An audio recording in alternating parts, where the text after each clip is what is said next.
Get 'em, Jimmy, where low shack at? The bottle's getting empty up the Kraken. We stacking chips, all of it's what I want. Plus money winners, that's what I'm on. You can say I'm gone. I prefer elevated pub sports radio. Time to get educated, get produced. Leave the juice, letting loose with so much abuse that the bookies wanna call a truce. They getting slaughtered. Can't forget Jeff and low baggers in the chat. That's a lethal weapon 'cause we be pubbing.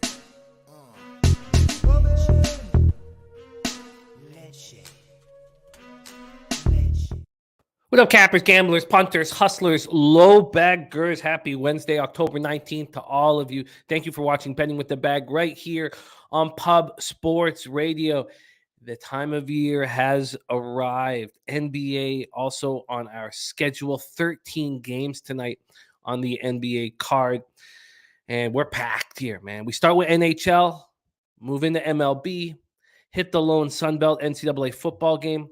And then I have Sun Dizzle, who you guys, some of you hung out with in San Antonio, and many of you know from the chat. He's here. He's crashed at my spot for a couple days, so he's here. He will be capping right beside me this big NBA card. So we have a packed show here, and I'm excited.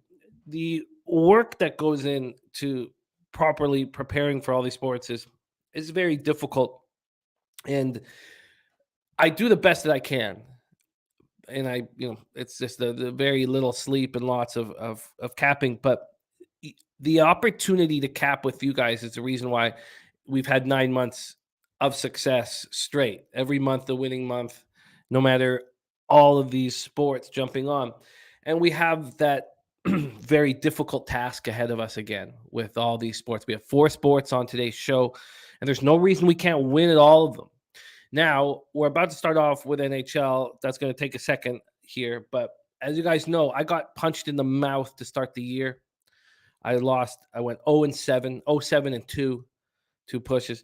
I came in on Friday. I said, look, we're going back to what I did always. I'm coming in with my bets. These are my bets. And then I went 3-0. I went 3-0-1 on Friday. I gave a little back with the Canucks in Philly. So it's an ugly record to start. But, God, we started MLB immediately down double digits, and after losing the Braves to win the series, we're up 24 units over 600 bets. So everything is fine. It just takes a lot of work, and I love doing the work, and I'm so thankful that I can lean on you guys and cap these sports and these games together. Shout out to all the cappers in the chat. Brian Watson ready to get to work. There's Viper NB. Ryan Mueller says Astros money line or run line. That is every capper's thought, Ryan. So why are the bigger bets on the Yankees? We'll have to break that down. We'll have to break that down together, and that will be after NHL. But that stopped me from betting it because every single one of us thought that. How am I going to bet the Astros? These Yankees are going to be exhausted. But are they? That rainout might have helped them. They have momentum. And the bigger bets in the shops are on them. So we'll discuss all of that. Fanatical Jim, Bo Jackson, Ron Crawford getting ready to rock. He's on the St. Louis Blues spreadsheet play. This is a very interesting situation in that game. And it's a spot that I really like because a team has lost 2 straight at home, and now is their 3rd straight game at home. We'll get into my look there. And it's different than Ron Crawford says, but we'll get into that. But Ron Crawford's spreadsheet play of the day is in. Look, St. Louis is going to be a really good hockey team. They've only played 1 game so far this year. We'll get into all that. Roger that says, let's go Yankees. It's a wildly surprising NLCS, but the ALCS is what we want. Astros, Yankees, best 2 teams, this year. So it's going to be a lot of fun there. Sammy Comer, Draper Moneyline plus 122 in tennis. Thank you for sharing that with us, Sammy. There's Nuke Worker in the house. Raymond Reichart ready to get to work. Raymond saying need the Nets tonight. AJ says I should have taken Columbus Blue Jackets Moneyline. Canucks were up 2. Seems like that's going to be a trend bet for this team that blows the lead. I don't think we should get too caught up with the small sample size right now, but I hear you. It's wild that they keep screwing up these multi-goal leads. Ronnie and Bergie, a 4-0 in NHL yesterday. I love seeing that. Viper NB says Vancouver's an auto bet to the over right now. There's Sky Dragon. Slatsy says Canucks the one team on my no playlist. Slatsy is on the Blues tonight. Sammy Comer says I like the Kraken early. I've already bet that. I've already bet the Kraken first period at plus 110. Rodney Barton, great to see you. Saturated, Wheeler and Darvish K-Props were both good last night. There's Astute Chaos and Saturated says so much NBA today. There's Big Daddy Boom. Leo Leon ready to get to work with us. All right, so let's do exactly that. Let's get to work. I'm sure Jose will fire up my record in a second here. Sky Dragon says Calgary Flames best team in hockey. I'm looking forward to this season. There's Rodney. I'm ready to go. Matty Ice. And thank you guys all for joining us. I'm going to have to do a little bit of producing here early. So let's get right to our first game here in NHL. And there is the horrific record to start the year. Not good. Not good. But very early. Very, very early. And 3-0 Friday. Gave one back Saturday. And Taint Play of the Day is in. Taint Play of the Day is in as well. I love it. So we got Taint and spreadsheet. Let me just get Taint ready under the Yankees spot. And let's go. We start in NHL, 7:30 p.m. Eastern. Philadelphia Flyers 3-0-0, 1-0-0 on the road at the Florida Panthers, 2-1-0, 0-0 at home. We're at Florida Live Arena in Sunrise. And Felix Sandstrom will be between the pipes for the Philadelphia Flyers, going up against Sergei Bobrovsky. Scott Lewis ready to get to work. There's Mike Morris, Mike M, Astute Chaos. I'll copy and paste Astute Chaos's looks. Dan Bonner in the house. Great to see you. And Marquand Fitz says, what do you think of Knicks Grizz today, my guy?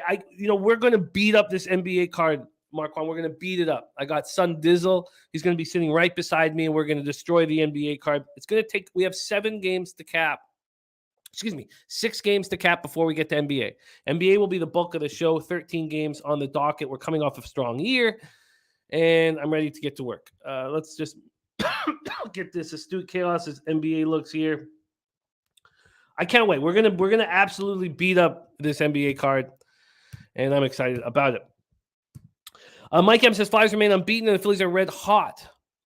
And Big Daddy Boom on the Colorado Avs puck line. And Sky Dragon says Tortorella has a group without stars willing to work and prove themselves. Feisty, scrappy team. Bet Philly or pass, but don't love this spot, so pass. I do like this spot a lot, and I'll explain why. First off, I like Felix Sandstrom, 2015 draft pick. He's earned this opportunity to be the backup goaltender. That Lehigh Valley Phantoms team that he started 44 games with last year was a bad hockey team, and he played fine. 2.89 goals against average, 902 save percentage. And going up against Sergei Bobrovsky, who's not trustworthy. This Philadelphia power play is at 30%. We'll go over why it's succeeding right now. They're penalty killing at 72.7%. Florida power play without Huberdeau is having some problems, and I think the problems will continue, especially with the injuries to their defense right now, which we will talk about. 13.3% power play, 90% penalty killing. Harold Williams coming off a running real hot right now. And Billy Friedrich says, Flyers starting off strong, not a good sign for that team. And Tortorella, when they start losing, they will fall apart quickly. Dan Bonner says, Jimmy, I absolutely love this spot. Bob typically owns the Flyers. 11-1-1 home record, 1.97 goals against average, 935 save percentage. Flyers have 1 goal in the first period in 3 games. Flyers first period team total under a half at -110. And Slatsy's getting us started with the injury issues that we are going to be talking about. Ekblad on LITR. I am going to copy and paste, Dan, your action. But my action is pretty simple, and I like it a lot. Ronnie and Bergie on Philly puck line, +1.5. But let's quickly go into the cash flow, just so everybody is on the same page with it. And let's discuss the line history here. And here we go. Although this is not it, I do not want to pay too much attention to any of this line movement and line history in NHL, and I plan not to. But let's just touch on it right now. Money line, there's been a huge move to the Florida Panthers. There was just a 20-cent move at 10:58 a.m. So we're talking a 63-cent move to them, which is astonishing. Let's just see what's going on with my bet and if I could have waited or should have waited. I just want to see because it was moving away from me.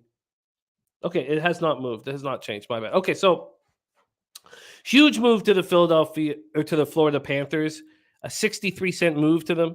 And from a total perspective, it opened up 6.5 minus 107 to the under. It's a slight move to the over, a 3-cent move to the over. When we go over to the cash flow here, we have 5,989 tickets in.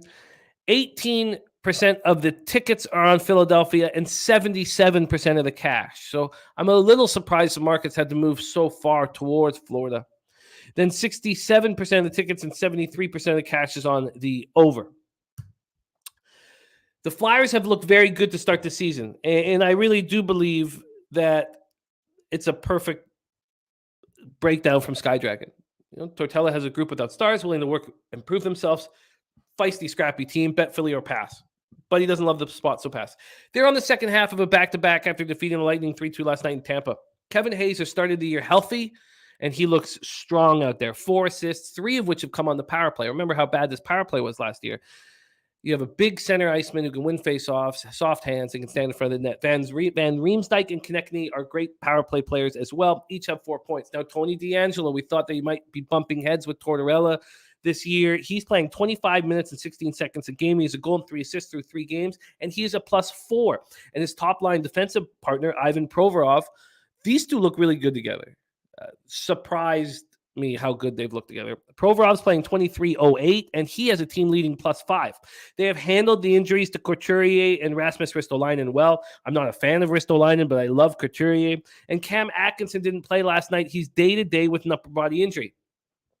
This is the Panthers' home opener. They come in off their first loss of the season, a costly 5-3 setback at Boston on Monday night. They're already without Brandon Montour, and now they've lost Aaron Ekblad to LITR. So you guys all know, what do we do when a team's missing 2 of their top 4 defensemen? Well, we fade them.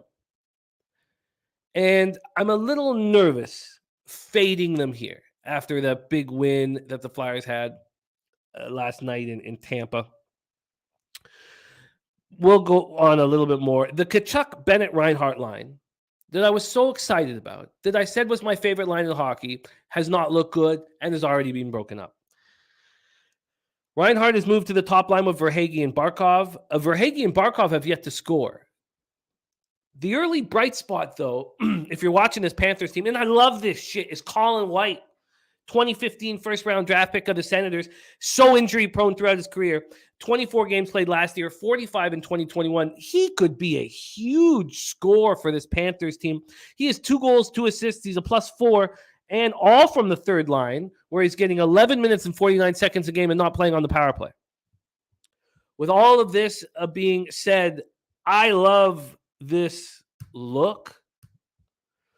I'm on the Florida Panthers team total under 4. I got that at -106. It actually was a plus line, but I was just a little slow to betting it. It's now -106. That is under 3.5 at +115 and under 4.5 at -165. The Flyers are on the second half of a back-to-back, and they're trying to earn ice time from Tortorella, who's tough. He's such a tough hard ass unless it comes to dogs, and he's a sappy, sobbing and hugging, and right. It's the wildest juxtaposition for Tortorella, but I don't care. Let's not talk about fucking dogs. But he loves dogs. But he is such a hard ass. He's such a hard dude. There's no something in the house says, I'll learn in Camp NHL this season. I'll be a low bagger like you want to. You're already a low bagger. No, someone says, did you know that 2 players can get a point off a successful goal score? Oh, no, something. Respect and thank you for the dono. I love that shit. I love that shit. I respect that. Dan Bonner says, nah, can't fade with the Flyers' huge win last night. Bob used to play for Philly. He hates the way things ended here. He loves to shut us down, man. 11-1-1, 13 games, Florida, easy here. So I know exactly how the Flyers are going to play, and they're going to play accountable. They're going to play tight. They're going to dump and chase. And now you have a Panthers team missing 2 of their top 4 defensemen. And we always talk about what happens when you miss 2 of your top 4 defensemen. And it's not the defensive side that hurts you, it's the offensive side. The defensemen who are available, like Forsling, know they're going to have to play 27 or 28 minutes a game. They don't jump into the rush. And it is a conservative situation. And when the bottom pair defensemen have to play top 4 minutes, the outlet passes suffer, and the offense suffers. This is by far my favorite bet on the NHL card. And I'm in business here. Fanatical Jim says Matthew Tkachuk over 2.5 shots has been a cash. I can't believe the books are still giving us this number. He's there to shoot. Mike M liking the under 6.5. I don't mind the under 6.5 as well. I don't mind it, but I like this the best. Team total under 4 at -106. And this is not against what Dan Bonner is saying, that Bobrovsky's going to shut down the Flyers. This is just simply, I know the accountable game that Tortorella is forcing this somewhat no-name group of hockey players to play. And now we have Florida without their top 2 defensemen. So I would say, in fact, this is my favorite bet on the entire board, but we got to dive into an NBA later. Okay, Billy Friedrich, you're right. Okay, we'll move on. We'll move on. And Rob Free says, ain't no way I can take the Flyers. Day says this game can be over by the end of the first. I can't hammer it enough what happens when a team misses 2 of their top 4 defensemen. All right, Panthers team total under 4 for me at -106. Let's move on to 8 p.m. Eastern. The Winnipeg Jets 1-1, 0-1 on the road at the Colorado Avalanche, 2-1-0, 1-0 at home in Ball Arena in Denver, Colorado. We will start with the line history here in Denver, Colorado. Move over here. And I also kind of like the under 6.5, but I'm not going to double up this right now. This spot, I'm not going to double up. We have a move to the Winnipeg Jets. The Colorado Avalanche opened up at -235. They're now -223, so it's come down 12 cents. Let's take a look from the total. The total opened up at 6.5, slightly juiced to the over. Now it's slightly more juiced to the over, so it's -113 to the over. Let's take a look at the cash flow here. We have 15% of the tickets and 41% of the cash on the Winnipeg Jets, then 86% of the tickets and 99% of the cash on the over. There's Arthur Meade Jr. in the house. Ronnie and Bergia Avs -0.5. First period at +110. Let's go. Hellebuck versus Georgiev. Winnipeg power play right now is struggling. 12.5%. 83.3% penalty killing. Colorado's just going to have these wild stats all year. 50% power play, 50% penalty killing. It's hilarious. Obviously, just a 3-game sample size. I've always believed that Georgiev could be a number 1 goaltender. I think we are going to see that Kemper struggles in Washington. And this is the best opportunity for Georgiev. He's got a nice defense in front of him and a team that has puck possession constantly. Hellebuck is off to an okay start. He needs to step up. That was a great first game of the year. Not a great second game, but we know that he's capable of being a Vezina goaltender. So we'll start with Winnipeg. After opening the season with a 4-1 win at home over the Rangers, they lose 4-1 at Dallas on Monday. Scheifele has started the year strong, 3 goals in his first 2 games, and they're a healthy group to start the year. For me, though, and this is when we kind of mix the psychology and the analytics, and we all cap differently. But I can't get over that when Paul Maurice gave up on this team in the 9th year of his coaching tenure there, I gave up on them too. There's going to be certain spots I want to back them at home. And I do think they're a dangerous hockey team. I think Scheifele's a hell of a hockey player. Ehlers is a nice piece for him. If Dubois can get rolling on that second line with Wheeler, it's a good line. I don't believe in their defense. And I know that Hellebuck is capable of strong play. The Avalanche bounced back from their 5-3 loss at Calgary by beating the Wild 6-3 in Minnesota. You guys know what I think about the Wild this year. I don't need to keep hammering that.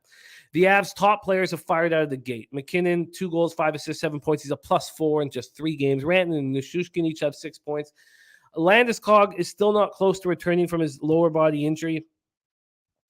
Kyle Hintling on an Avs Florida parlay here. And a big bet on the Blues. So for this one here,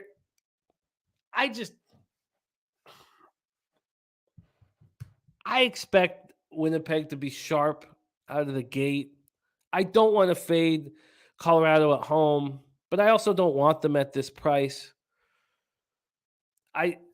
Hellebuck is capable of standing on his head, and I just don't feel like this is an angle that appeals to me. And there's Nut Flush Allen in the house, so I am off of this spot. Fanatical Jim, though, on Jets money line in the +1.5. I can understand that, especially with the way Winnipeg looked in that 4-1 loss, first road game of the year. I'm not going to be on it. Billy Friedrich liking Avs puck line. They're obviously defending Stanley Cup champions. Very strong hockey team. Missing Gabe Landeskog. So I'm off of this game. I could also understand if teams wanted to bet the over, but if I was coaching the Jets, if I was bonus, I would just demand accountability and don't let them get on the power play and Hellebuck stand on his head and all those things. So it just doesn't work for me here, and I'm going to stay off of it. There's Parlangel in the house. Let's move on. Let's move on here to St. Louis Blues at Seattle Kraken, 10 p.m. Eastern. Kyle Hitlian says, love the Blues here, and he's making a big bet on the St. Louis Blues, saying Kraken can't beat good teams. I think the LA Kings are a good team, and the Kraken went into LA and beat them 4-1. And I'm not here to go up against you.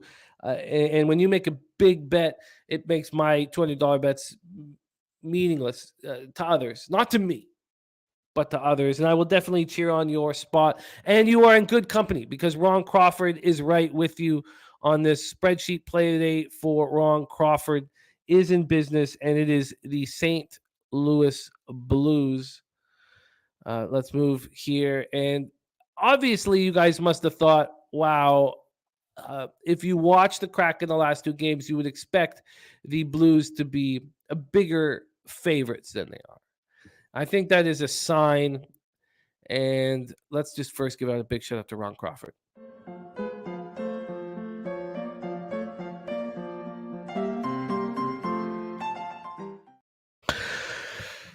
Let's start with the Blues. Binnington looks very good, and Grubauer looks very bad. Grubauer has not looked good since he moved over to the Kraken. I've been shocked at how bad he's looked. Binnington, though, took over down in the playoffs and made Ville Husso available to any team that wanted him. Hold My Beer says Blues should be bigger faves. Take the Kraken. I Get Money says Blues, baby. So St. Louis's power play and special teams, we've only seen one game, and it was at home. And look, it wasn't a very good. If you're just looking at the final score 5-2, you're like, Blues took care of business at home. But they didn't.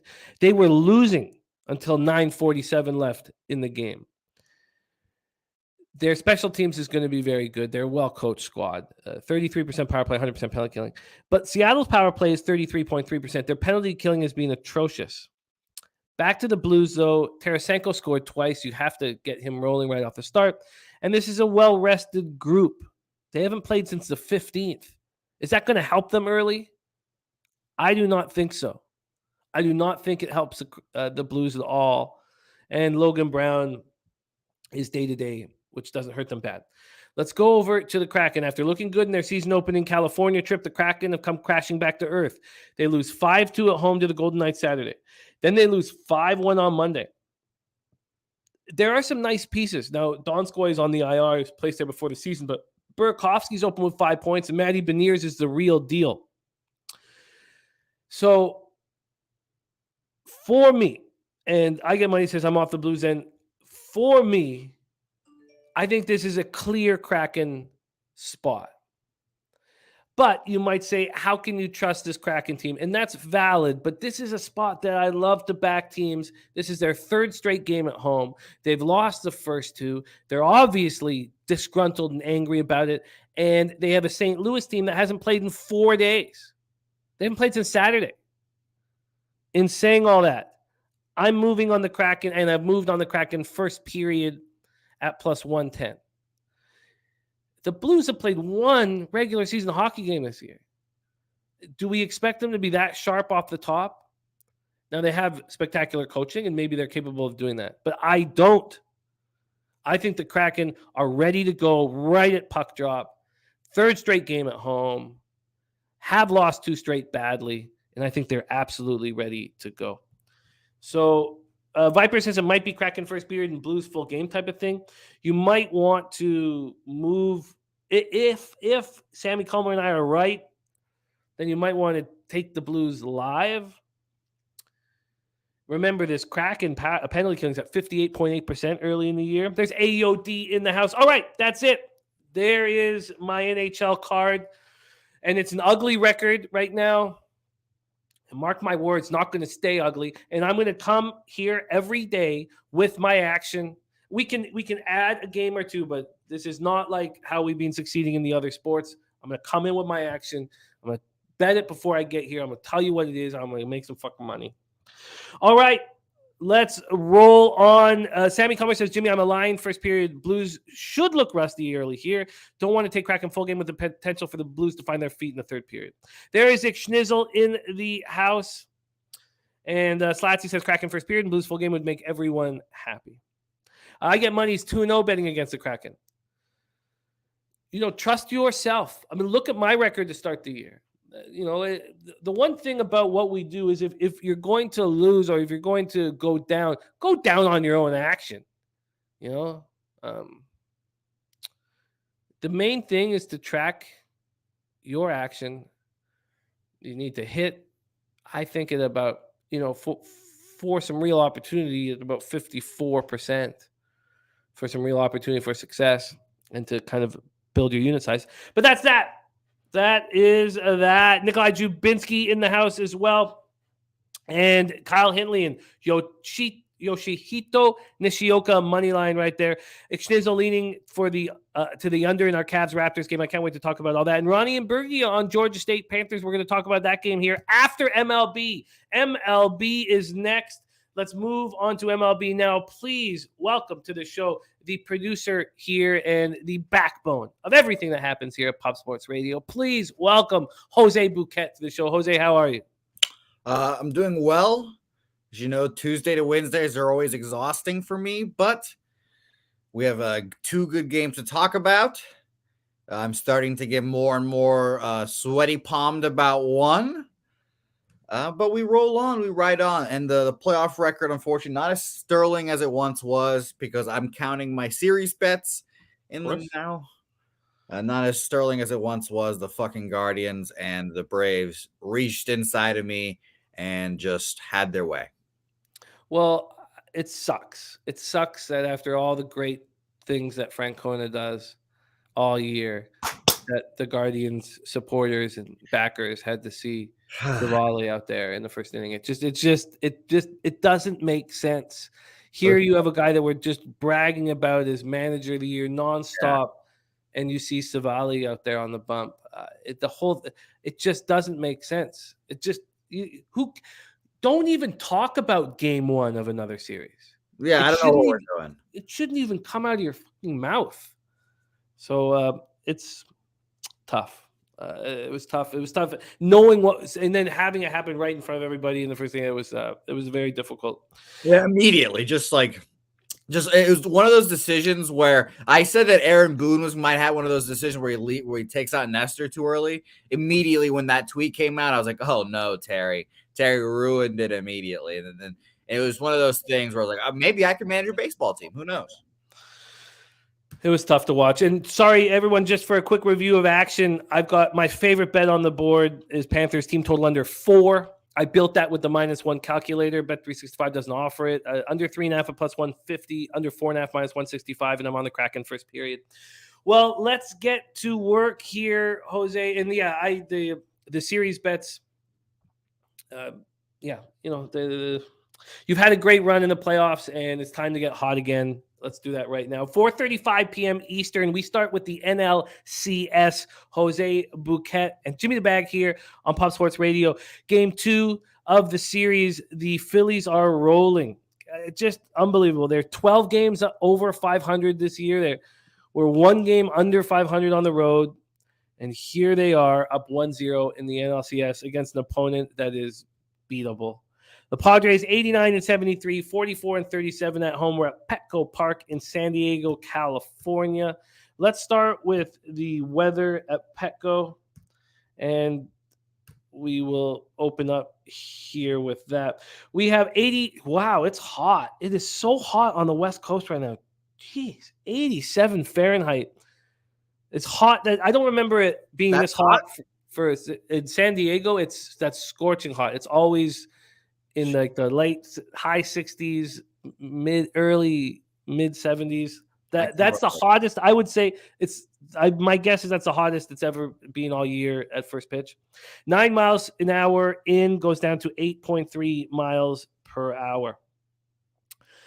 And spreadsheet is the Phillies for Ron Crawford, but it's not the spreadsheet play of the day. Wake and Bake Bouquett, man. New nicknames.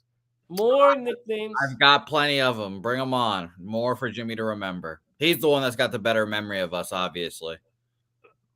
Aaron Nola going up against Blake Snell. Let's go over to the line history first in this one. Move over here to MLB. And away we go. We have the Padres opening up at minus 129, a huge move to the Phillies. They are now down to minus 113. Wow. The Phillies opened up at plus 117. They're now at plus 103. This total opened up at 6.5, minus 115 to the over. It's now minus 127 to the over. So it's basically a 7. Let's take a look at the cash flow here in this one. We have slight line value to the San Diego Padres, 20% line value. 45% of the tickets and 58% of the cash is on the Padres. And yet this has moved so quickly towards the Phillies. 45% of the tickets and 62% of the cash on the under. Nola, 11-13, 3.25 ERA, 205 innings, 235 strikeouts, 29 walks. What a season he had. 0.96 whip. On the road this year, he had a bad win-loss record, 5-9, but he had a 3 ERA and a 2.27 opponent's batting average. He started 2 games here in the playoffs. He's gone 12 2/3 and has yet to allow an earned run. He's allowed 1 run, not earned, 9 hits. He's had 12 strikeouts and 3 walks. His last start was Friday. Every single pitcher pitching except for Verlander last started on Friday. He went 6 innings, 5 hits, led that unearned run, 6 strikeouts, 2 walks, and 9-1 win at home versus the Braves. Blake Snell, 8-10, 3.38 ERA, 1.20 whip, 128 innings, 171 strikeouts in those 128, but 51 walks.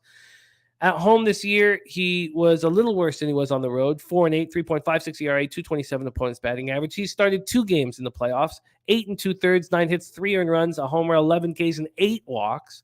On Friday, he went 5 1/3. He allowed 5 runs, he allowed 5 hits, 1 earned run, 6 Ks, 2 walks, and a 2-1 win at home over the Dodgers. I have gone back to the last 30 days. I was doing 45 days there. I almost did just the playoffs, but I decided to go back 30 days. In those 30 days, the Phillies have stopped hitting lefties. 235, 606 OPS. Padres versus righties, 247, 698 OPS. This Phillies bullpen has looked much better in the playoffs, but still over the last 30 days, 5.05 ERA, 1.58 whip, while the Padres bullpen has gotten better and better over the last little while. Now 3.48 ERA, 1.11 whip. There's Wine Time Sports in the house. Christopher Comatini says, can the Padres hit? Take it away for us. Jose Bouquett, Phillies Padres. So I'll start with this. I think it was with Loshak, and it's interesting with Loshak. I did not expect to go in here thinking that the Phillies were going to win. I was kind of back and forth. I didn't know what to do with either of these teams. I hadn't really thought about these teams in a series because no one expected this. But with Loshak, I talked it out, and after talking, I was like, holy shit, the Phillies are going to win this series. And I think they're going to win it pretty dominantly. I think the Phillies are going to win this series in 5 games. I think they win tonight. I bet it last night at plus 113, the money line. I'm on Phillies team total over 3 at minus 120, Phillies team total, first 5 team total over 1.5 minus 115. They've seen Blake Snell twice early in the year, really early in the year. He struggled. I kind of chalked that up probably to being a different Blake Snell, so I'll try to give him a little credit there. But they've seen him and hit him before. I've come to the point in the playoffs where I'm throwing out like all those stats now, like the 30-day stats. I've watched every playoff game. I'm just gonna keep riding the hot bats. I shout out to Kevin Burkhardt post-game show referenced that there's always seeming to be the hot pitcher on these playoff World Series squads. He mentioned Fried, Julio Urias, Max Strasburg, Steven Strasburg. It seems like the Phillies got 2 of them, and Wheeler and Nola, and that's kind of been their whole thing. So I think they win both of these games. They go back to that madhouse in Philadelphia. The Padres find a way to win 1, and then Wheeler and Nola get back on the bump just to get that 1 win. And I think they win in 5 games. I think that's crazy to say. I did not expect the Phillies were going to win this series. But I'm heavily invested in the Phillies today. I respect Blake Snell. He's had 2 starts in the postseason, just like our guy Nola has. His last start was against the Dodgers, where he bounced back very nicely. 5 1/3, 5 hits, 1 earned run there, 6 Ks, 2 walks. But I think he can struggle here. I think it will come back to him. And I think the Phillies' prowess against lefties will come. And I think the Phillies win this series. That's interesting. Interesting. Let's lock in your action here, Jose. Can you give me all your bets again? I had the money line at plus 113 last night, so we can take the plus 102 or whatever it is. Did you tweet it all out though? If you tweeted it all out, Oh no, I didn't tweet it out. I just put out the videos and went straight to bed, truthfully. So I can take the lines of where we're at right now, no problem. Okay. So Phillies money line at plus 102, wherever we're getting at right now. I also have the team total over for those Phillies. I got the 3. Our friends at Bet Online are a little stingy when it comes to team totals, so I have to go to our other friends at Bovada to get multiple team totals, which I do respect Bovada being the only thing that is better than Bet Online. Their team totals, multiple team total options are very nice. So you can actually get the 3 at minus 105 now, apparently. I got it at minus 120 last night, so that's kind of shitty.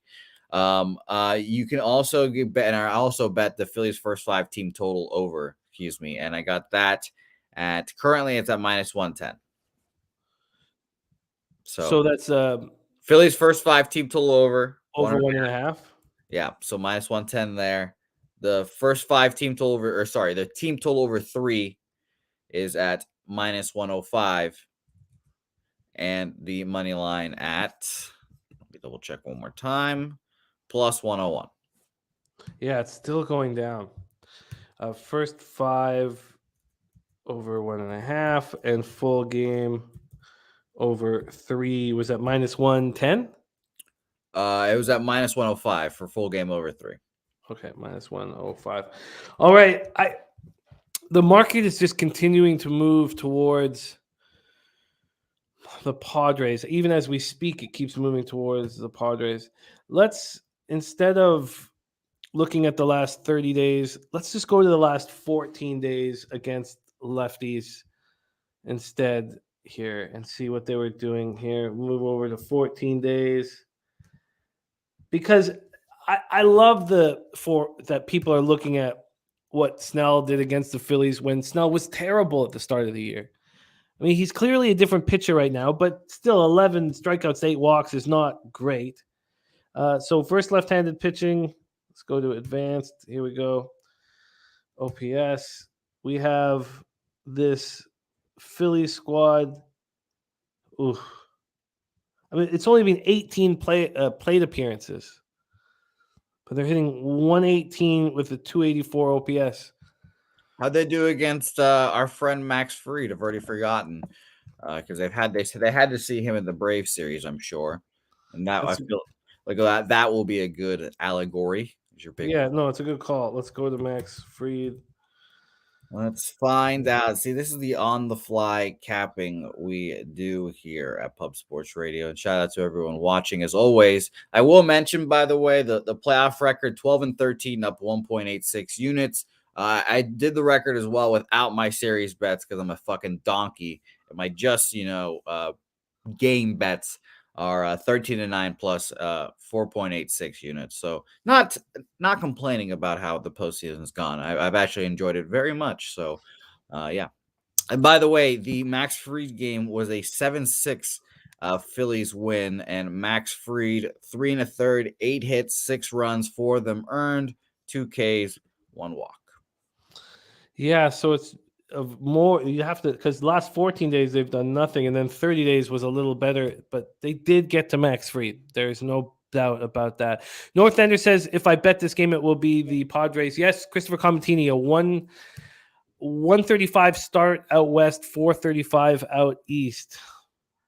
And Mike M saying the keep the money one going. The city of Philadelphia is rolling. Don't let the secret out. I've been yelling at the top of the rooftops about the Philadelphia Renaissance on this program. I've said for feels like weeks now, except for those sneaky ass 76ers that got their fucking slapped right in the fucking mouth by the Celtics. But I think that all these Philadelphia teams are about to play really well. I can't say much about the Flyers. I don't know shit about the Flyers, but it seems like they're starting well. But I think the Phillies are apparently going to make the World Series. I think the Eagles are going to make the Super Bowl. And I think the 76ers are going to be a good team. So I said they're going to have the best record in the East, but, stinky ass James Harden, who knows? And the Celtics are just that good. They're built different, it seems. So Philadelphia Renaissance.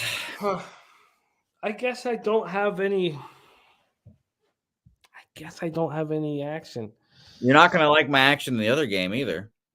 I guess I don't have any action. I wanted to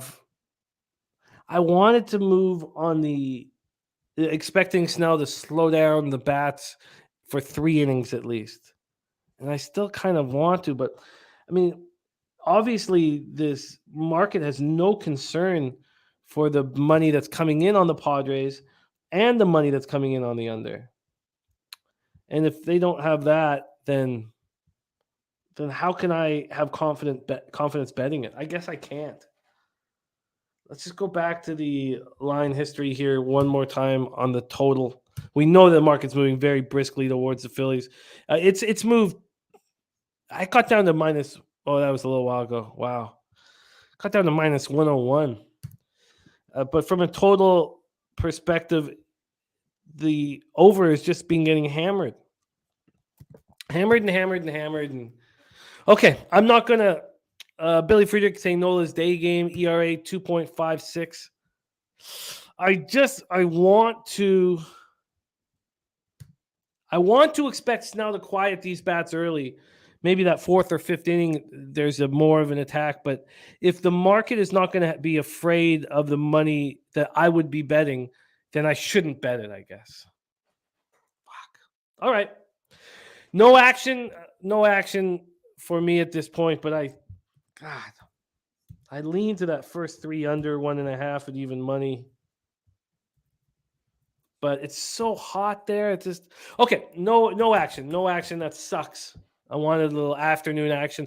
Let's move on to 7:37 p.m. Eastern. Matty Ice has dropped a taint play of the day. It is in here, and it is the Yankees team total over 2.5 at minus 125. That is the taint play of the day from our Matty Ice.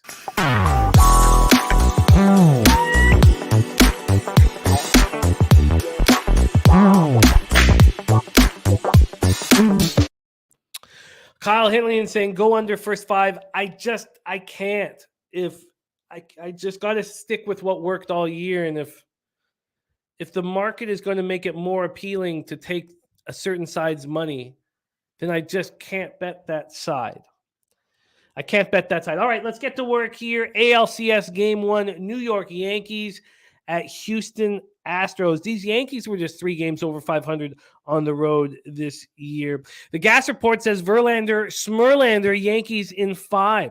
BJ says Astros my best bet today at $500. I expect a big bounce back from Verlander. Well, the market has surprised me in this one. Let's go over the line history here, and then we'll go over the cash flow here. The line history there has been a 5-cent move towards the New York Yankees. There had been a 10-cent move. At about 10:30 this morning, the market moved heavily, and I mean heavily, to the Yankees. The difference between the line, let's say 8:42 a.m. and 10:35 a.m., it was a 24-cent move to the New York Yankees. Now it's coming back a little bit, but that was interesting. And the initial move was slightly towards the Astros, but we all thought, wow, what a tough spot the Yankees are in, having to travel to Houston right after the game. Let's take a look at the total here. And then we also all saw what Tyon did last out. This total opened up at 6.5, and it lasted at 6.5 for 30 minutes until it moved to 7. It's still sort of a 6.5. The 7 is quite juiced to the under, so it depends how you look at it. And let's take a look here. Tyon had a good season, a much better season at home. But overall, he was 14-5, 3.91 ERA, 1.13 WHIP, 151 Ks, 32 walks, and 177 in the third. On the road, he was 7-3 with a 4.36 ERA and a 2.45 opponent's batting average. In the playoffs, he started one game. It was Friday at home versus Cleveland, and he didn't get an out. It wasn't even a start. It was a relief appearance. Oh, was it a relief appearance? Yeah, he hasn't. Yeah, it was a relief appearance. He came in, just got his tits ripped. My bad. That's why. Okay, didn't even get an out. 3 hits, 2 earned runs, no strikeouts, no walks, and that 4-2 extra inning loss at home to Cleveland. So did he come in extras? Yeah, I think so. So he lost the game then. Yeah, he sucks. Okay. Going up against Verlander, 18-4, 1.75 ERA, 0.83 WHIP, 175 innings, 185 Ks, and 29 walks. 37% of the tickets and 43% of the cash is on the Yankees. This has come way down. So, the public waking up and betting the Astros, because the overnight gamblers were all over the Yankees. The Yankees had 62% of the cash bet on them.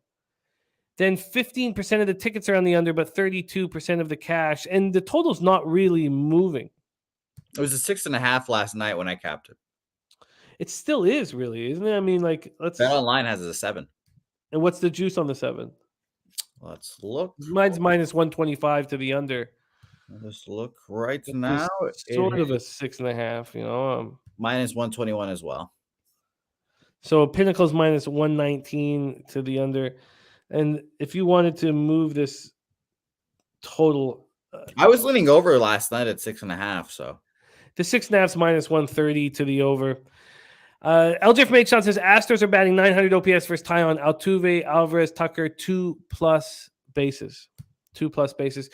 For Verlander, that start at home versus Seattle was ugly. 4 innings, 10 hits, 6 earned runs, 1 homer, 3 Ks, and 1 walk. At home this year, he's 10-1 with a 1.64 ERA, 201 opponent's batting average. Yankees versus righties last 30 days, 251, 758 OPS. Astros just 234, 653 OPS. And both bullpens have been good for the last 30 days. Deacon Mike, still alive. Nice to see you, Deacon. Yeah, we love you, Deacon. We love you, Deacon. Okay, take it away here for us. You said that you have interesting action here. We know that Matty Ice is on the Yankees team total over 2.5. How are you betting this? I mean, come on. This is Big Papa right here. This is the lords of the AL. Every time it's an AL East invitational to come face the Astros in the ALCS, and we know what happens to the Yankees. Just come out there and get that ass kicked. 5-2 are the Astros this year against the Yankees. Their 2 wins were at the Yankees.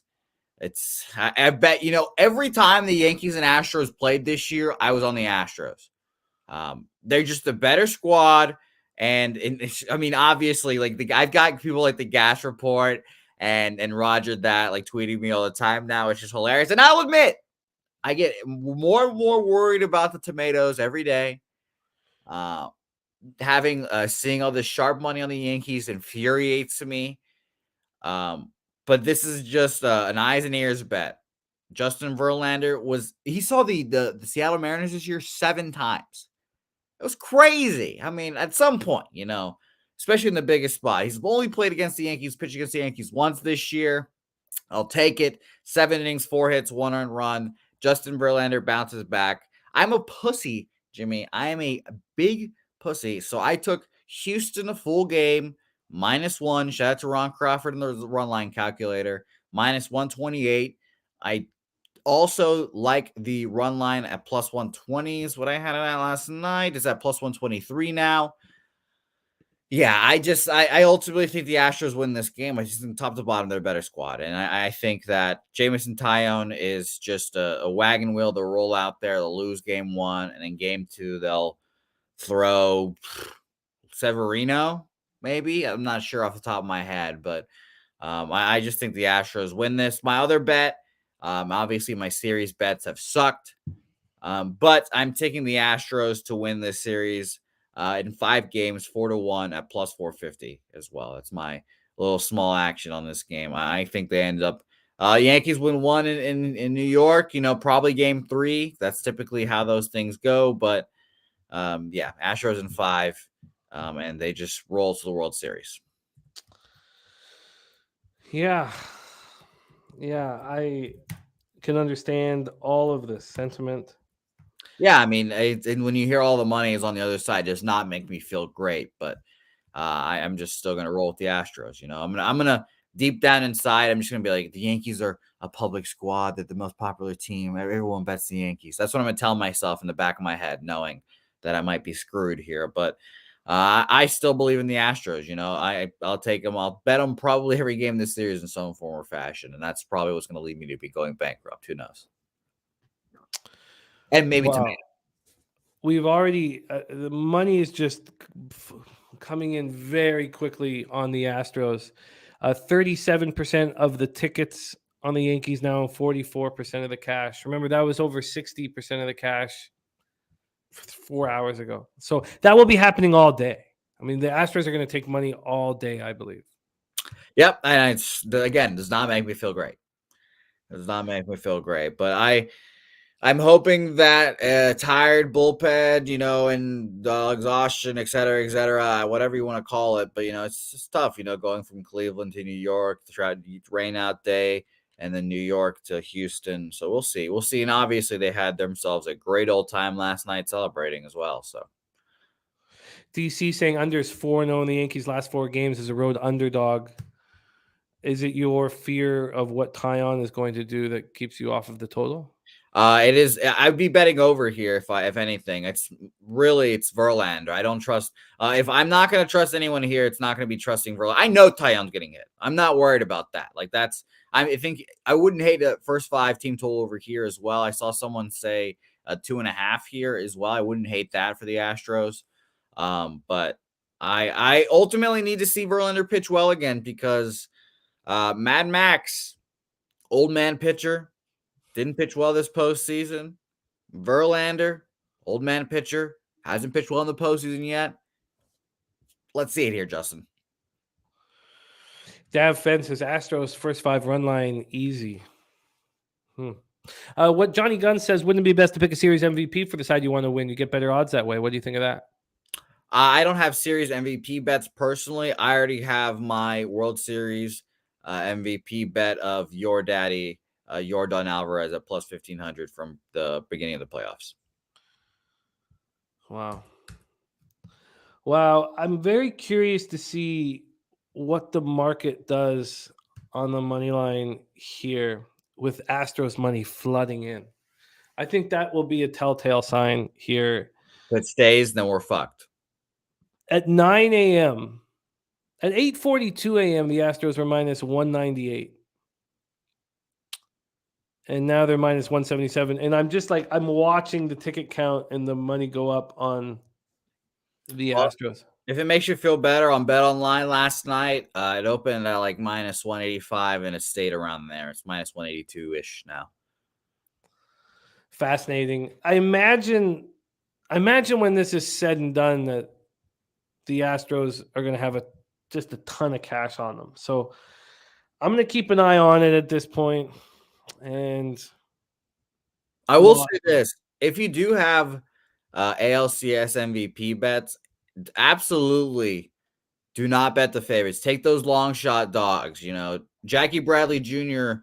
was the ALCS MVP in 2018, and he had literally 3 hits. And I'm sure you could have gotten gigantic odds if you've got those odds. So just purely just take those long dogs. Like if Kyle Tucker is a long shot, with like Gleyber Torres, and obviously not Mike Stanton and Judge are going to be too high. But the Rizzo would be another interesting one. So definitely check those out. So, well, there's Big Ragu in the house. Very interested to hear what Big Ragu is doing in this one. So what do you think of the Yankees team total over that's play today? It's gone down 5 cents. I could get that 2.5 at -120.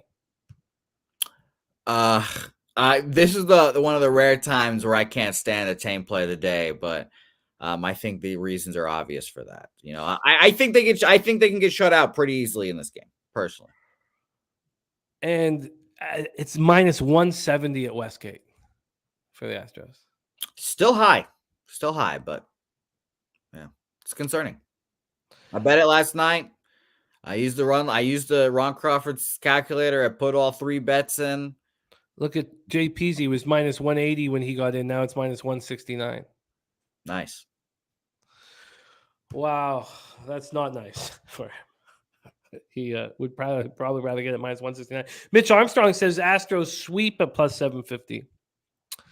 Well, this is if there's Chief enough. This is fascinating. Thankfully, we have Jose Bouquett here making moves while I sit on the sidelines, panicky. But Jose has moved on the Astros -1 at -128. The Astros 4-1 at +425, and he's moved on the Phillies money line at +101.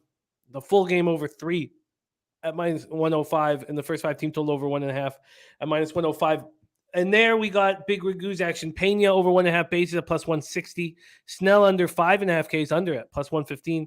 Real Muto over a half RBI at +190.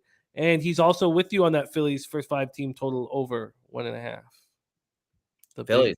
Ragu. I can't believe it. I fucking can't believe the fucking Titans are going to make the World Series. I feel bad for Moose Money. I've already buried his team. Yeah, it's wild when teams get hot. What happens? Bunk Hoots in the house. Before you bounce, Jose, let's give a big happy birthday to the officer of 50, Ayash Yala, Robert Cherry.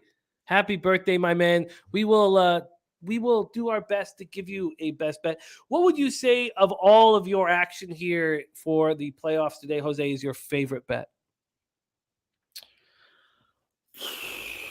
Phillies money line or Phillies team first 5 team total. One of the two of those. But I'd probably go team total, I suppose, to make things. If you can't get the first 5 team total money line, if you can get it, then that. So I know some people can't get those first 5 team totals all the time. So, well, Sky Dragon does believe in these Padres. If I was Morgan, do you have any futures on the Padres? I'd love to know.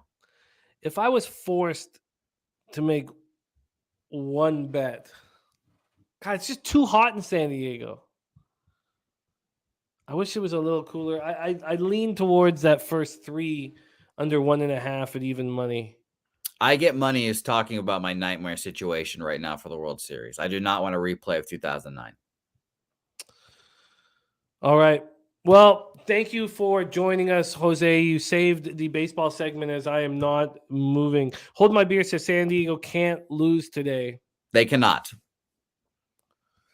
They cannot. I agree with you, but I think Big Papa Aaron Nola is that good. Well, maybe Austin, X Factor. Obviously, Austin's on the squad. So maybe Austin's got his brother's tips. Who knows? Well, that is MLB. Jose, great work. Jose has broken down both of these games. I will tweet them out as soon as the show ends. But Jose has breakdowns right now on Pub Sports Radio. Big Ragu says, cap the bets on the Phillies to the first 5 only. Says, focus on Snell. After that, all bets are off. All right. Great job, Jose. We move on to NCAA football. I'm excited for this. Is this? Oh, that's NCAA football. Never mind. I was going to say, is he going to slide in like Bob Costas or whatever the guy's name. No, Chris Collinsworth. He's going to slide in, be like, "Hey, Chris, I'm excited for that." I did think that Sun Dizzle would have more time.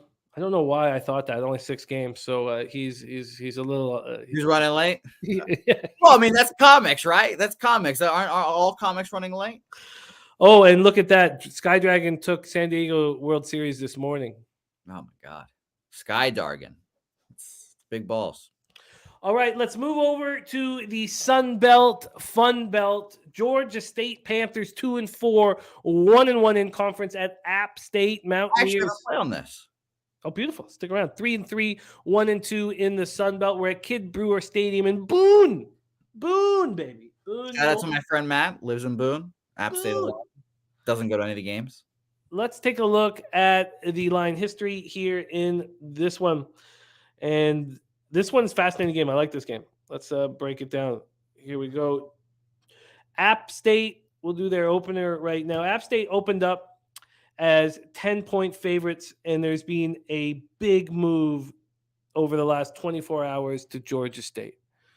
And there's been a huge move 2 hours and 6 minutes ago to Georgia State, a full 1-point move. So App State opened up at 10, now at 8.5.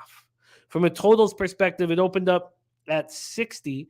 It got up to 61 immediately, down to 59, and now is sitting at 60.5. So not a ton of help there. Let's take a look, and Vipe is on the over in this one.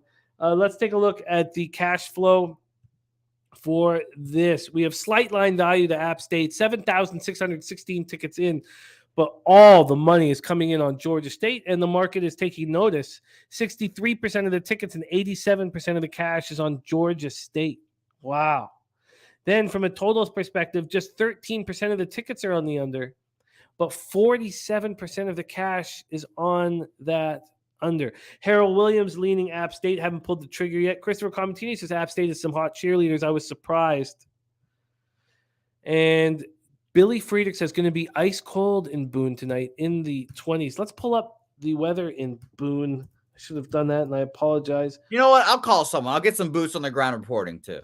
Okay, let's get some boots in the ground reporting. Yes, it is cold, but the wind goes away. So it's windy right now. It's 17 mile per hour winds, but it goes away. I don't have it getting quite down as cold as the 20s, but maybe with the wind chill factor involved, this will be about 37, 38 at kickoff, but it is cold. Sean Dozier in the house says under is the play here. Total drop to 58. First move. North Ender says under or pass for me. Mountaineers are 0-5 against the spread in their last 5 conference games, says DC. 1-6 against the spread in their last 7 games as a favorite. And Fanatical Jim, just an hour and a half from Boone. Billy Friedrich says temps in the 30s. Feels like temp is in the 20s.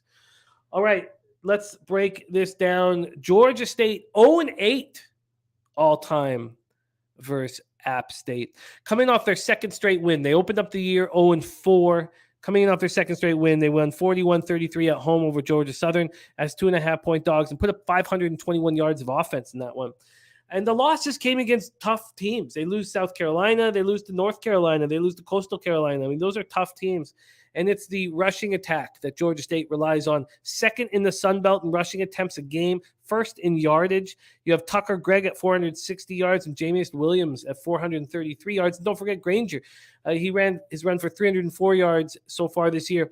What a roller coaster ride App State has taken their fans on. Absolutely unbelievable. There's Dabby Cab in the house. Dabby Cab will be joining us tomorrow for MLB and NCAA football. And he's going to touch on some games he likes on Saturday.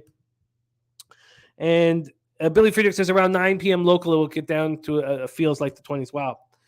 So let's talk about App State. They're coming off their second loss in 3 games. This one was astounding. I mean, they lose 36-24 at Texas State as 19-point favorites.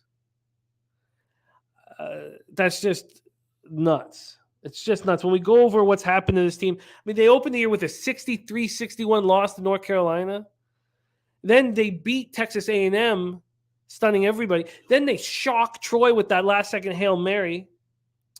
And then lose to James Madison, who's now ranked. Nothing wrong with that. Beat up Citadel, FCS Citadel, 49-0. And then lose to Texas State as 19-point favorites. I mean, Sean Clark, this guy's got to get this team together. Damn. Now, we know that the Georgia State Panthers, they just want to run the ball. And App State is more than qualified to stop the run. They've not allowed an opponent to get over 375 yards of total offense. And 3 of their last 5, they've held under 90 rushing yards. And the other Sun Belt opponents are averaging 2.6 yards per carry against App State's defense. And remember, this App State team was a preseason pick to easily win the East Division. I mean, it's just been a crazy, crazy year. Georgia State's defense is giving up 180 rush yards a game. And the Mountaineers have been dealing with injuries. But they do have a bunch of different guys that can run the ball. Of course, Cameron Peoples, but Dietrich Harrington, Nate Noel, and Amani Marshall. And then Chase Bryce, the seniors looked good. It's not on him, really, these losses. It's just I never know when this defense is going to be ready to go. Bill McDonald says Georgia State plus the points. Vril Video, thank you for that, man. Yeah, NBA up next. NBA 13-game card. Dabby Keb says, Ronnie, this game is tough. I lean App State first half, -7, but I haven't pulled the trigger yet. Chase Bryce, 1,674 yards, 18 touchdowns, and 3 picks. Take it away for us, Jose. What are your thoughts here in Georgia State, App State? So, during the Peter Loshak show, our good friend, the anarcho-capitalist, had a $10 dono and said, Georgia State money line, plus 310. So, I took Georgia State money line. Shout out to Anarcho. I'm on Georgia State. Do I know anything about them? No. Do I know something about App State? Yes. They have had, like you said, a roller coaster season. They've had the highest highs, and now they lost to JMU, who lost already, and now they're just kind of mediocre, it seems like. So give me some Georgia State action here. I took the money line. I'm excited to see this game, and shout out to the anarcho-capitalist who really capped this game, and I'm putting all of my faith in. So the anarcho-capitalist. It's too bad. It's too bad the market's moving so quickly towards Georgia State because this crazy zigzag effect that App State's been in on. I kind of love that they got beaten as 19-point favorites at Texas State and now come back. Texas State's kind of a joke of a football team and a program and a university, so losing to them in any sport is kind of embarrassing. You are correct about that. We know it's just going to be just a run heavy game here. You have 87% of the tickets on the over. It's cold, and they're going to be running the ball nonstop. I don't see why I wouldn't move on the under. Now, if I do have interest in which I do, I'm going to wait. We all know what happens with these standalone games is that they get hammered towards the over. But I feel like the under is the play. App State has to be able to stop the run, and that's Georgia State's going to try to run the ball down their throat. So, did you take Georgia State the points, or did you take the money line? Money line. That's what my man Jimmy. He donated $10 to our lovely program and said Georgia State money line. So how am I going to argue with him? 60. It's a high number, but I'm not worried about that. Like I said, money line here. I got it at plus 310. You can get it currently at our friends on Bet Online at plus 285. So shout out to my guy, the anarcho-capitalist, and shout out to Bet Online, promo code PUBSPORTS, 100% deposit match when you use them. Very good odds. Like I said, only thing they don't have is team totals that aren't that great, but everything else is great. They beat the money line odds everywhere pretty astoundingly, and it's pretty nice. So shout out to our friends at Bet Online. And we are 1 week away. We are 1 week away from our next poker tournament, Wednesday, October 26th. And are you going to be able to host it? Was that the one that you aren't? Yes, that is Helga's birthday. Yes, that is young Helga's birthday. So I will not be there. No, okay. It'll be just you, hopefully manning the tables, doing your thing. Okay. But I am taking suggestions for Helga's birthday presents. If anyone would like to give me some ideas. Yeah, I don't know. I know, Jimmy, you're a great gift giver. Like I can imagine it now. Like that's you, but I don't know. I've got nothing for you there. But I will be hosting the poker night 1 week from today. Bet online. We will have all that. Do we have any graphics ready for that, Jose? Are we gonna? Yeah, I think I sent it one to you, but now I can't seem to find it on my computer. But yes, we do. And it'll be up in like here a second. Okay, so don't forget, we have a big poker tournament a week from today. $25 buy-in. BetOnline is going to give us 10 tickets for their 250,000 guaranteed. Saturated won one of the tickets, the last one, and he came, I think, 172nd or something like that, and he picked up $370 on that. Piker says over 70% of the action on the over, movement to the under. We could blindly bet everything that fits this description. If we blindly bet everything that fits this description, and we would net a profit. I agree with that. There it is. We have also the password for the poker tournament. It is a locked poker tournament, so we have the password here, and I'll pull that up. We'll get a. I assume it's well, I was to say, is it Pub Sports? But it was Pub Sports PKR last time. That's what it is. It's Pub Sports Poker. Same, Okay. So it is the same as last time. It's the same as last time. All right, it is time to move on to NBA, and I have an in-house guest. Oh, right he's here? Yeah, right through this door. Let me just make sure. Is he gonna come through like fucking Big Bird? Just gonna bust down the door. He is as tall as Big Bird. I will say. Let's read through the comments real quick because I want to see what you guys said about Helga's gift. I want to see. Let's move Jimmy down. I want the full screen, and I'll introduce him. But I've got a good guest from Fanatical Jim, a Breece Hall jersey. That would be a good one. That would be a good one. I'll admit. I think that would be a good one. Give her cash at Billy Friedrich. Maybe I'll give her a lottery ticket. Maybe a little scratch off. A Coyotes jersey. Okay, sure.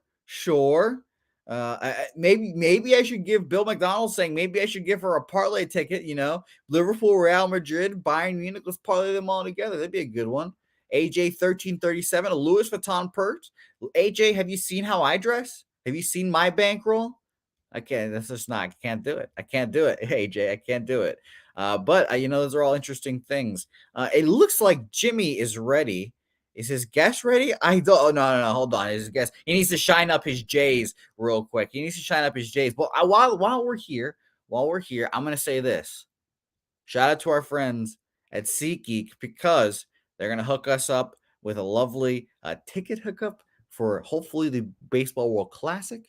We'll talk about that in March, where it'll be a lot of fun. But use promo code Pub Sports Radio. That full thing, Christopher Commentini, I would burn that. If Helga ever got a Yankees jersey and wore it, I'd just immediately break up. Immediately. But use promo code Pub Sports Radio. You'll get $20 off your first purchase. And Jesus Christ, someone needs to lower this man's chair. Oh, no.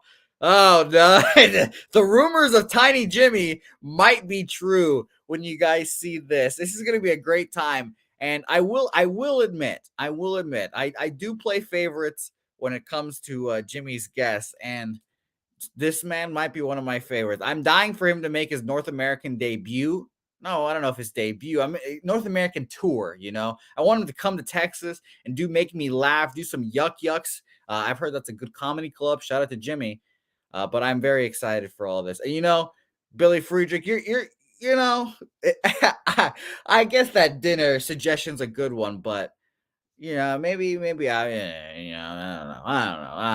don't know. And by the way, I would love to hear what the Big Ragu suggests. So, are we ready now? Okay, beautiful. They are ready. I would say these are the two most. Well, I'd say top 5 two famous Vancouver Canadians I know. And I don't know if there's any other Vancouver people. I don't know if they're Vancouver Americans. I'm going to say Vancouver Canadians here. One is 6'5". He looks like he weighs 150 pounds, and he can make you laugh at all times. Sun Dizzle and Jimmy the Bag. Yeah, thank you for that. Started off as a great introduction and turned into just thank you. That sounds like a lot of things when it comes to me. It starts off great and just like too much Jose, and then it just gets bad. Yeah. That's what happens. My mom said the same thing. It's tough, but it's great. It's nice to see you both. Good to see you too, brother. Let's get to work. We have Sun Dizzle in the house and a 13-game NBA card for us to attack. And attack we will. We get started. 7 p.m. Eastern, Orlando Magic at the Detroit Pistons. Let me get my injury report up here as well. So we have all of the latest information for Detroit here. Livers probable, Bagley out with the knee injury. And then for the Orlando Magic here, we have Moritz Wagner. Is that right? Day-to-day with an ankle injury. Fultz, week-to-week with a toe injury. Harris and Isaac also week-to-week. I don't know if that is still the issue for them. Fultz is expected to be a big part of this starting five with Jalen Suggs. Thank God the Raptors didn't draft Jalen Suggs. A lot of angry Raptor fans when we picked Scotty Barnes. Banchero, possible franchise savior here. And then Wendell Carter Jr. at center. So Cole Anthony, I think, has a chance to play a bigger role on this team. And then Terrence Ross just sitting on the bench like the little bitch that he is. Cade Cunningham is going to be a monster this year. Points, rebounds, assists, totals through 64 games of a career, only achieved by Oscar Robertson, Magic Johnson, LeBron James, Luka, and Alvin Adams.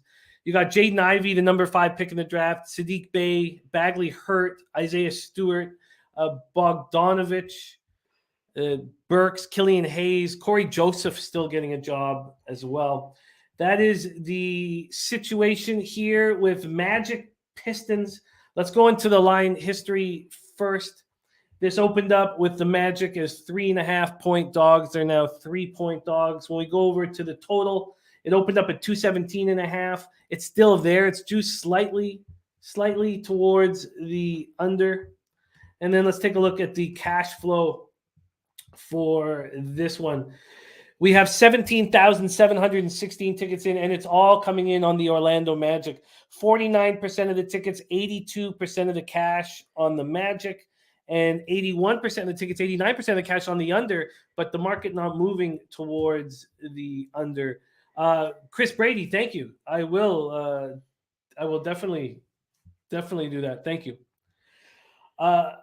Okay, all right. JP says Pistons are bad enough. I won't bet that team. Vipers already on the over 217. Arthur Mee Jr. is on the Orlando team total under.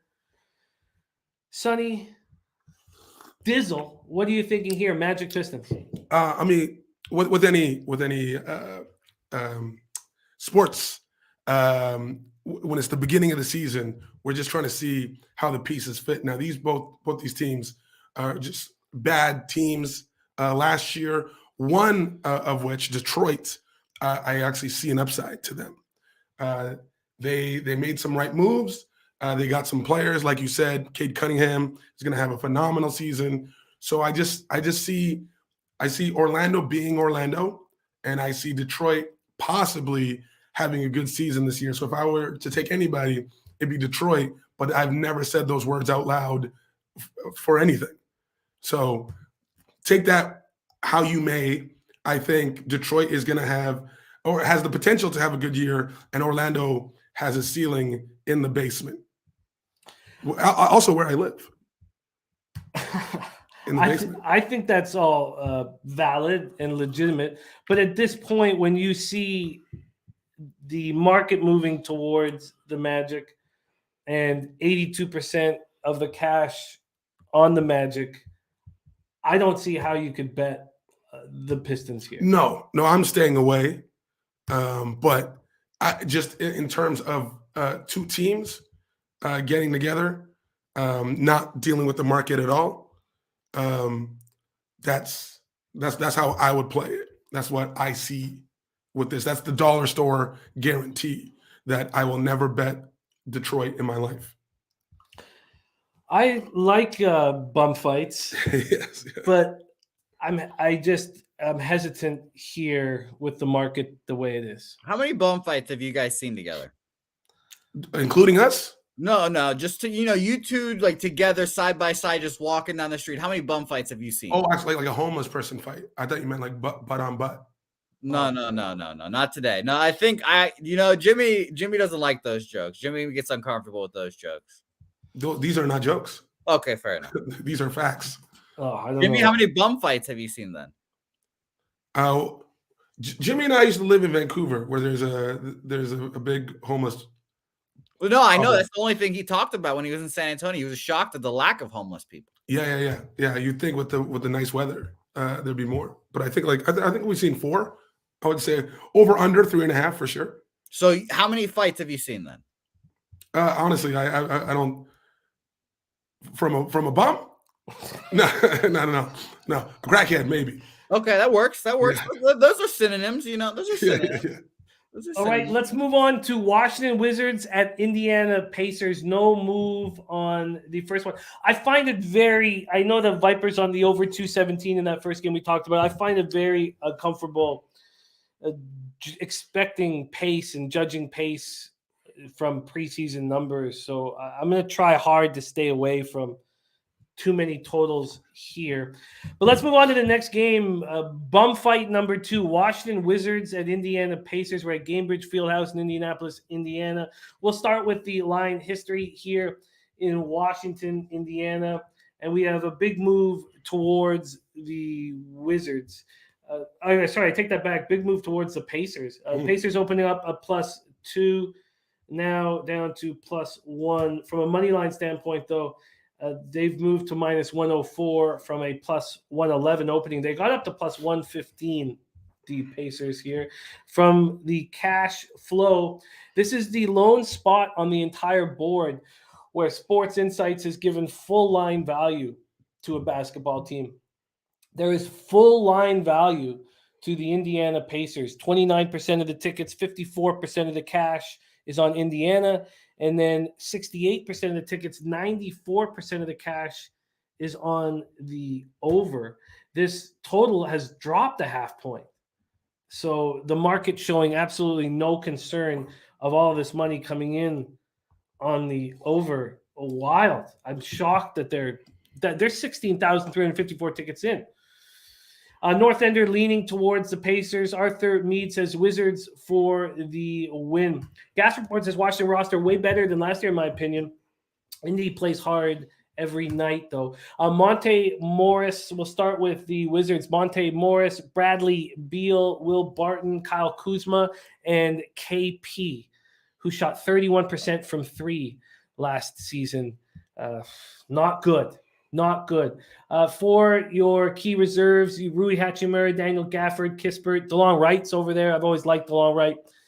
We move over to the Pacers starting 5. You got Halliburton on his way to be the franchise player, Buddy Hield, and then Benedict Mathurin. So a lot of potential for him. Jalen Smith, Miles Turner, and then a bench that I kind of like, McConnell, Duarte, and Theis. So the Pacers now 1-point favorites in their home opener. Sonny, what do you think here? I don't think Theis is playing just for the home opener. But anyway, I've never bet on anybody named Benedict, and I'm not going to start today. Like you said, it's hard. It's hard to do with judging from preseason on like dictative on play. I got some numbers here as well. Last year, Indiana finished 11-41 in their Eastern Conference and 16-25 at home. And we got Washington. They went 35-47 overall and 24-28 in the Eastern Conference. Again, hard to judge just off preseason play on how a team's gonna gel and how the cohesion is gonna be. I would like Bradley Beal on the points. Whatever the player props for that would be, that's where I would be leaning in individual players. A point prop on Beal, healthy, yeah, ready to go. I simply can't sit here with my first bet of the year on the Pacers, or the Magic. I can't follow the sharp action on either of these two spots. And also, the Pacers got rid of Brogdon in the offseason. So that's going to, no telling if someone's going to step up. Like you said, you see a franchise player emerging. But, that's going to be a tough spot to fill, especially in the first few games. Yeah, this game, it doesn't appeal to me. Sky Dragon wanting the over. Piker saying NBA is tricky. You have to learn the storylines first before you can put money in play. NBA basketball is straight up theater. Need to figure out who is distracted and who is motivated. Know something. Swiss Chalet Swish parlay today is Pacers, Grizzlies, and Spurs. Oh, wow. Plus 485. And like theater, a lot of the guys named Benedict. Surprisingly, yes. Yeah, Benedict. Okay, again, I don't want to get rolling here. I don't want to start my card and season on this one. Let's keep rolling. We move on to 7:30 p.m. Eastern. Houston Rockets at Atlanta Hawks, State Farm Arena in Atlanta, Georgia.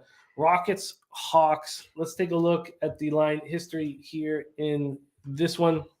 The Hawks open up -9.5 at -106. They're now -9.5 at -109. So really no movement, 3 cents of movement. This total opened up at 232.5 and is now 234.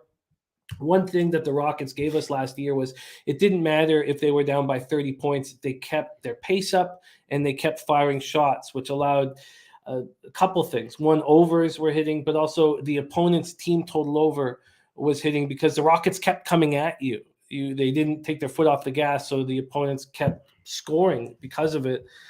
From a cash flow perspective here, there's 12,823 tickets in. And you can see here by the market, the reason why it's not moving towards the Hawks more, 61% of the tickets, 62% of cash is on the Rockets. Then you have 36% of tickets, 53% of cash on the under. Billy Brisbane in the house, one of our stars of NBA Pub Hub. It's great to see you, Billy. Billy Brisbane is on Halliburton points and assist prop. LJ from H-Town is on the Rockets plus 9.5. All right. And Wu Rizza said, Jimmy just said it. Team total over is from opposing teams versus the Rockets. And you don't need to focus on just first halves, which is what you might do when you think there's going to be a possible blowout, because as I said, the Rockets just keep coming at you. Let's talk about the Rockets projected starting five, and let's quickly go over the injury report here for Houston. Ty Washington week to week, and Jayshawn Tate ankle day to day. That hurts them. That hurts their depth pieces for sure. Jayshawn Tate's supposed to be, the key reserve with Ty Washington.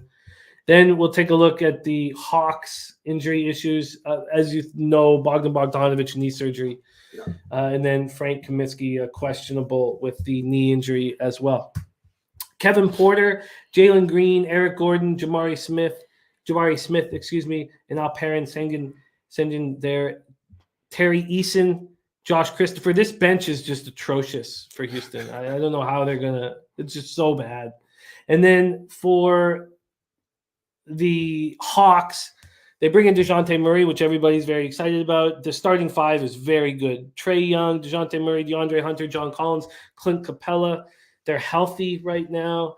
And DeAndre Hunter playing for that contract extension. We know what happens when players are in that situation. And you got bringing Justin Holiday as a veteran swingman. You have Okongwu as well as a youthful big man. What are your thoughts here, Sonny? Rockets, Hawks? Yeah, I just think Atlanta's starting five is just too strong. Like you said, Houston just keeps coming from last year. They're a young team that's not going to stop. They're not veteran players that are divas that are going to just call it quits, because it's going to be a long season for them. So the only thing they can do is just keep going. It's one of those situations. I actually do. I know there's a lot of movement on Houston, but I would take like Atlanta first half with the minus the points, because I just see Atlanta's just it's going to be a blowout in my opinion, because Atlanta just got stronger from last year. They're bringing back their core. If I saw this game 9 out of 10 times, this is where I would go. I mean, I can understand the first half here, but there's just something fishy. There actually are 10s on the board now.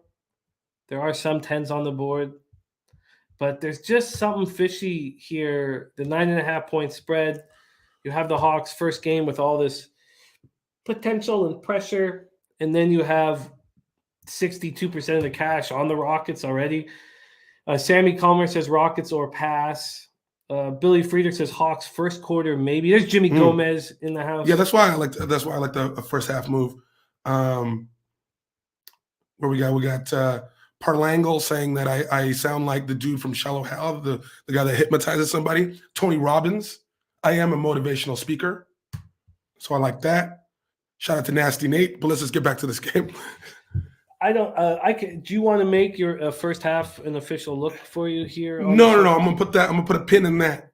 There's a lot of games to cover, but I might come back to that. I do like Atlanta first half. Ooh, Rizza says just wait and see how Trey and DeJounte adjusted first. Yeah, that's smart. It's just there's times where you add a player to a team and it's just a mishmash of guys, kind of like that dream team that was a nightmare. Or then there's other players that you add that are just the right fit for the right team. Like we're gonna get to it, but Spider, Mitchell on the Cavs. That's just a good move. So, and I think this will be a good move for them. But very smart.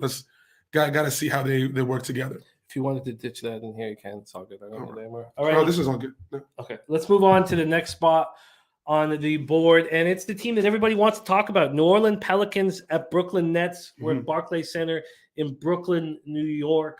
Let's go right to the line history here that's the Atlanta one. Let's go right to the line history here in Brooklyn, and it's been pretty big.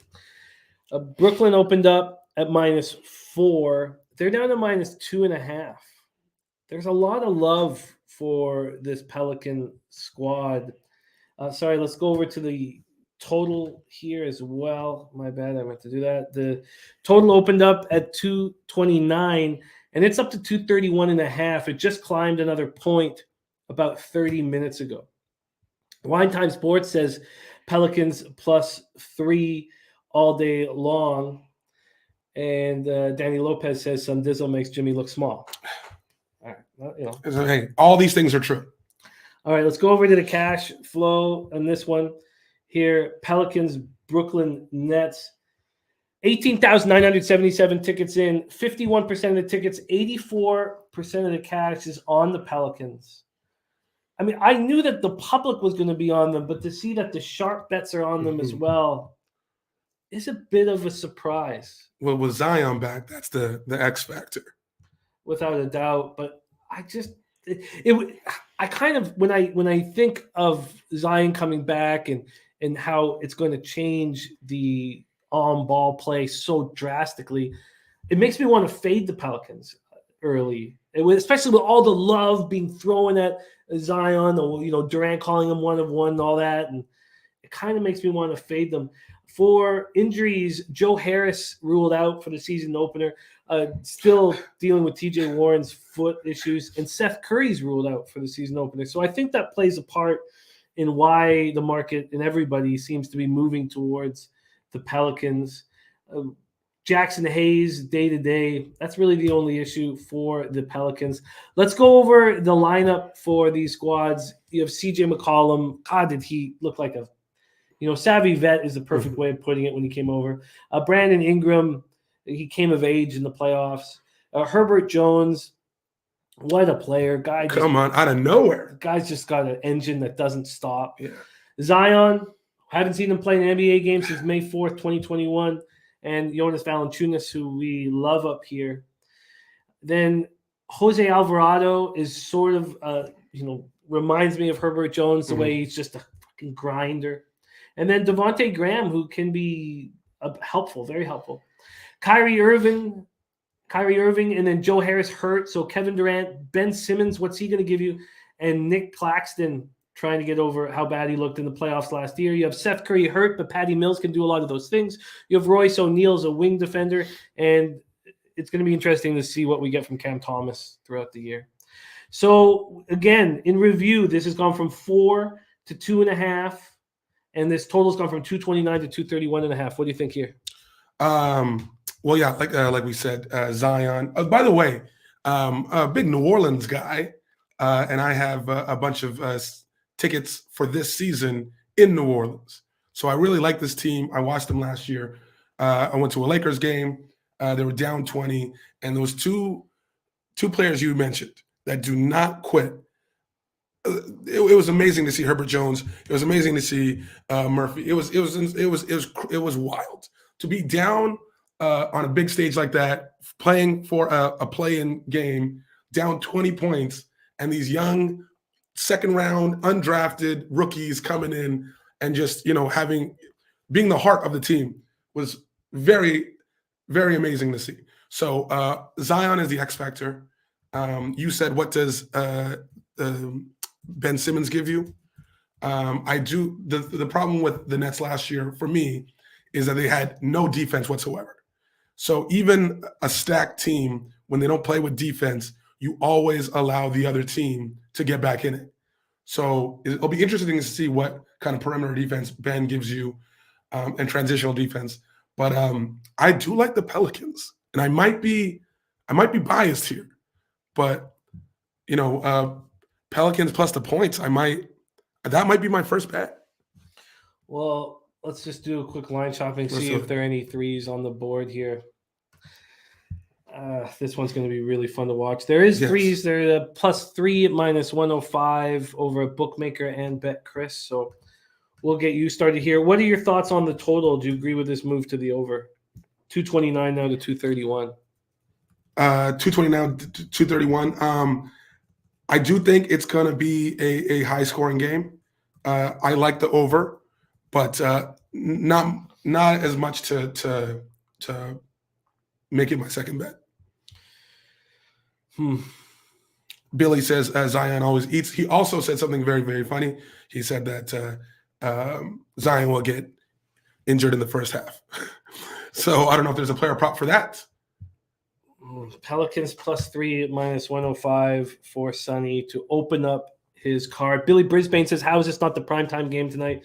Agreed. Yes. This should be it. This is going to be a fun Pelicans team to watch. I'm so interested in this game. Gas Report says, I don't know about the over. Me too. All right. I'm going to come revisit this. I'm certainly going to have some action tonight. But that might. And he's not talking betting. He's just talking overall. 7:30 p.m. Eastern. Next up, Chicago Bulls at Miami Heat. We're at FTX Arena in Miami, Florida. And Lonzo Ball career in jeopardy. And Alex Caruso, the starting point guard here for the Bulls. The GOAT. The Heat open up at -6. They're now -7.5. That last half-point move happened 30 minutes ago. From a totals perspective, it opened up at 217. We're now at 260. But interestingly enough, there was a 1.5 drop to the under 30 minutes ago. So this was at 217.5 and dropped a 1.5 down to 216. That's a very interesting move there. Let's go over to the cash in this one. Bulls Heat, 18,056 tickets in, 45% of tickets, 84% of cash on the Miami Heat to take care of business at home. 81% of tickets, 75% of cash on the over. We'll start with the Bulls. Caruso. Well, let's go over the injury report here. How about I do that very quickly just to make sure that Caruso is day-to-day with the calf injury and Levine day-to-day with the knee injury. Let's get the latest on Caruso because they need a point guard. So Levine will miss the opener and Caruso is questionable to play. So we have no Levine and Caruso. I think Lonzo Ball is out with his knee. Oh, he's out for he's not coming back. He's not. He's long gone. DeMar DeRozan, Patrick Williams, who needs to step up and is going to get an opportunity, and then Vooch. Then you have Goran Dragic, who I despise, and Kobe White, Javonte Green, and Dosunmu in the back. on the bench. For the Heat, Lowry, God, he's got a lot to prove all of a sudden. He's got to step up this year. Duncan Robinson, we saw Max Strus take his job late last year. We'll see how this one goes. Jimmy Butler, Jovic, the rookie, Nikola Jovic, Bam, and then Hero coming off the bench with Oladipo as well. And Oladipo will get the opportunity to play a lot at the point if Kyle Lowry continues to drink. Take it away for us here. What do you think, Bulls Heat? Do you think Kyle Lowry is the worst player ever to get a statue? No, I love him, but last year was just – I mean, obviously he had life get in the way of everything, and that can happen to athletes. And if he continues to drink. Yeah, man, I think Miami is a good team, just like last year. I think they're a good team with a lot to prove to themselves. And so especially with all the injuries, Caruso making his start, I don't see Miami losing this game. No, I don't either. Yeah. And this is also another spot where I don't want the first half. I would want the entire 48 minutes to win the game. 7.5 is a big spread. That's the only concern. Yeah, and you said it moved up? Yeah, moved from 6 to 7.5. I guess. Rob Free has a great point. I just want to go back to this game quickly. He's saying one major problem Nets had is perimeter shooting, and now their snipers are both out. Yeah. So he says, give me the Pelicans. Sammy Cumber says Heat have Boston on deck, so that's obviously a bit of an issue. How do you like DeRozan being, basically having to carry this load, player prop on him for points? Because it's like who else is gonna? Yeah, I like it as well. Sometimes though he does turn into a facilitator. Now maybe he's incapable of doing that. You're saying with LaVine out. With LaVine, yeah, exactly, and Caruso taking the helm. I think Caruso will be more. We don't even know if he's going to be on the floor at this point. True, because you said he's probable. Imagine if the Bulls start their season with Goran Dragic at point guard. I mean, oh God, that's gonna. Is it too many points? I think the Bulls lose pretty badly here. Yeah, but are you comfortable with -7 and a half in the line? I think so.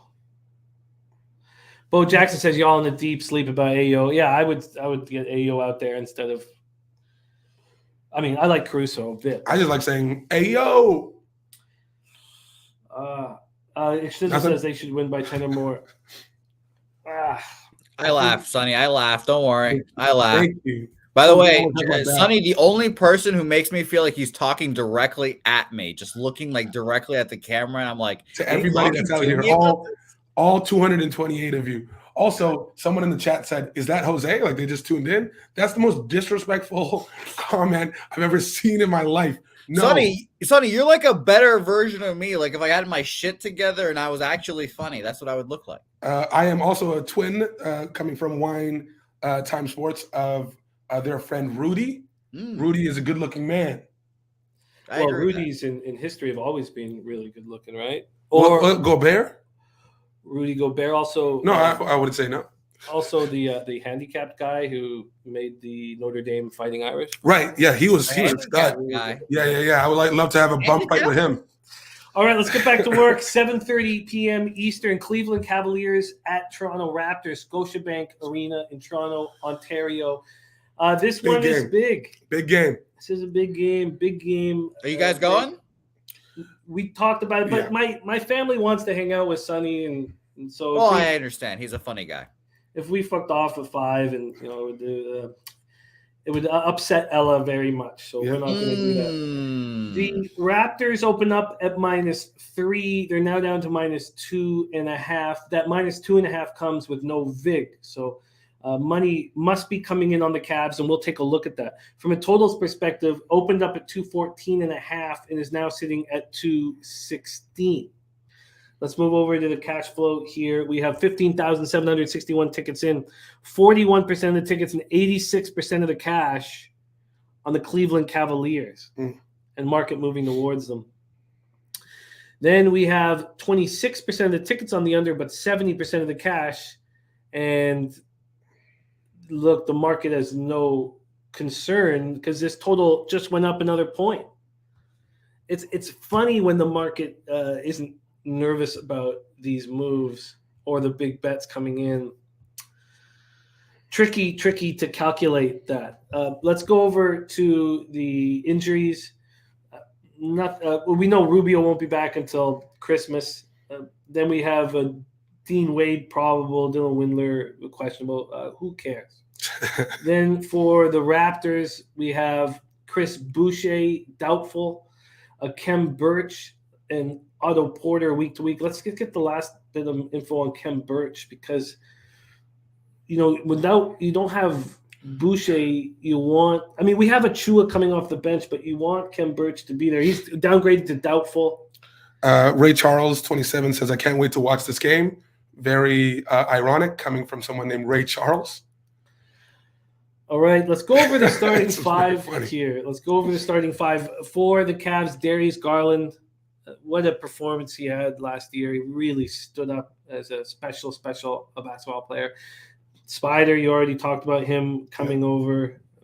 God, it's so dangerous. You have Isaac Okoro, who shot 46% the last 28 games of the year from three. Evan Mobley and Jared Allen. I mean, how lucky are the Cleveland fan base that they get to watch these two young That's guys. a starting lineup.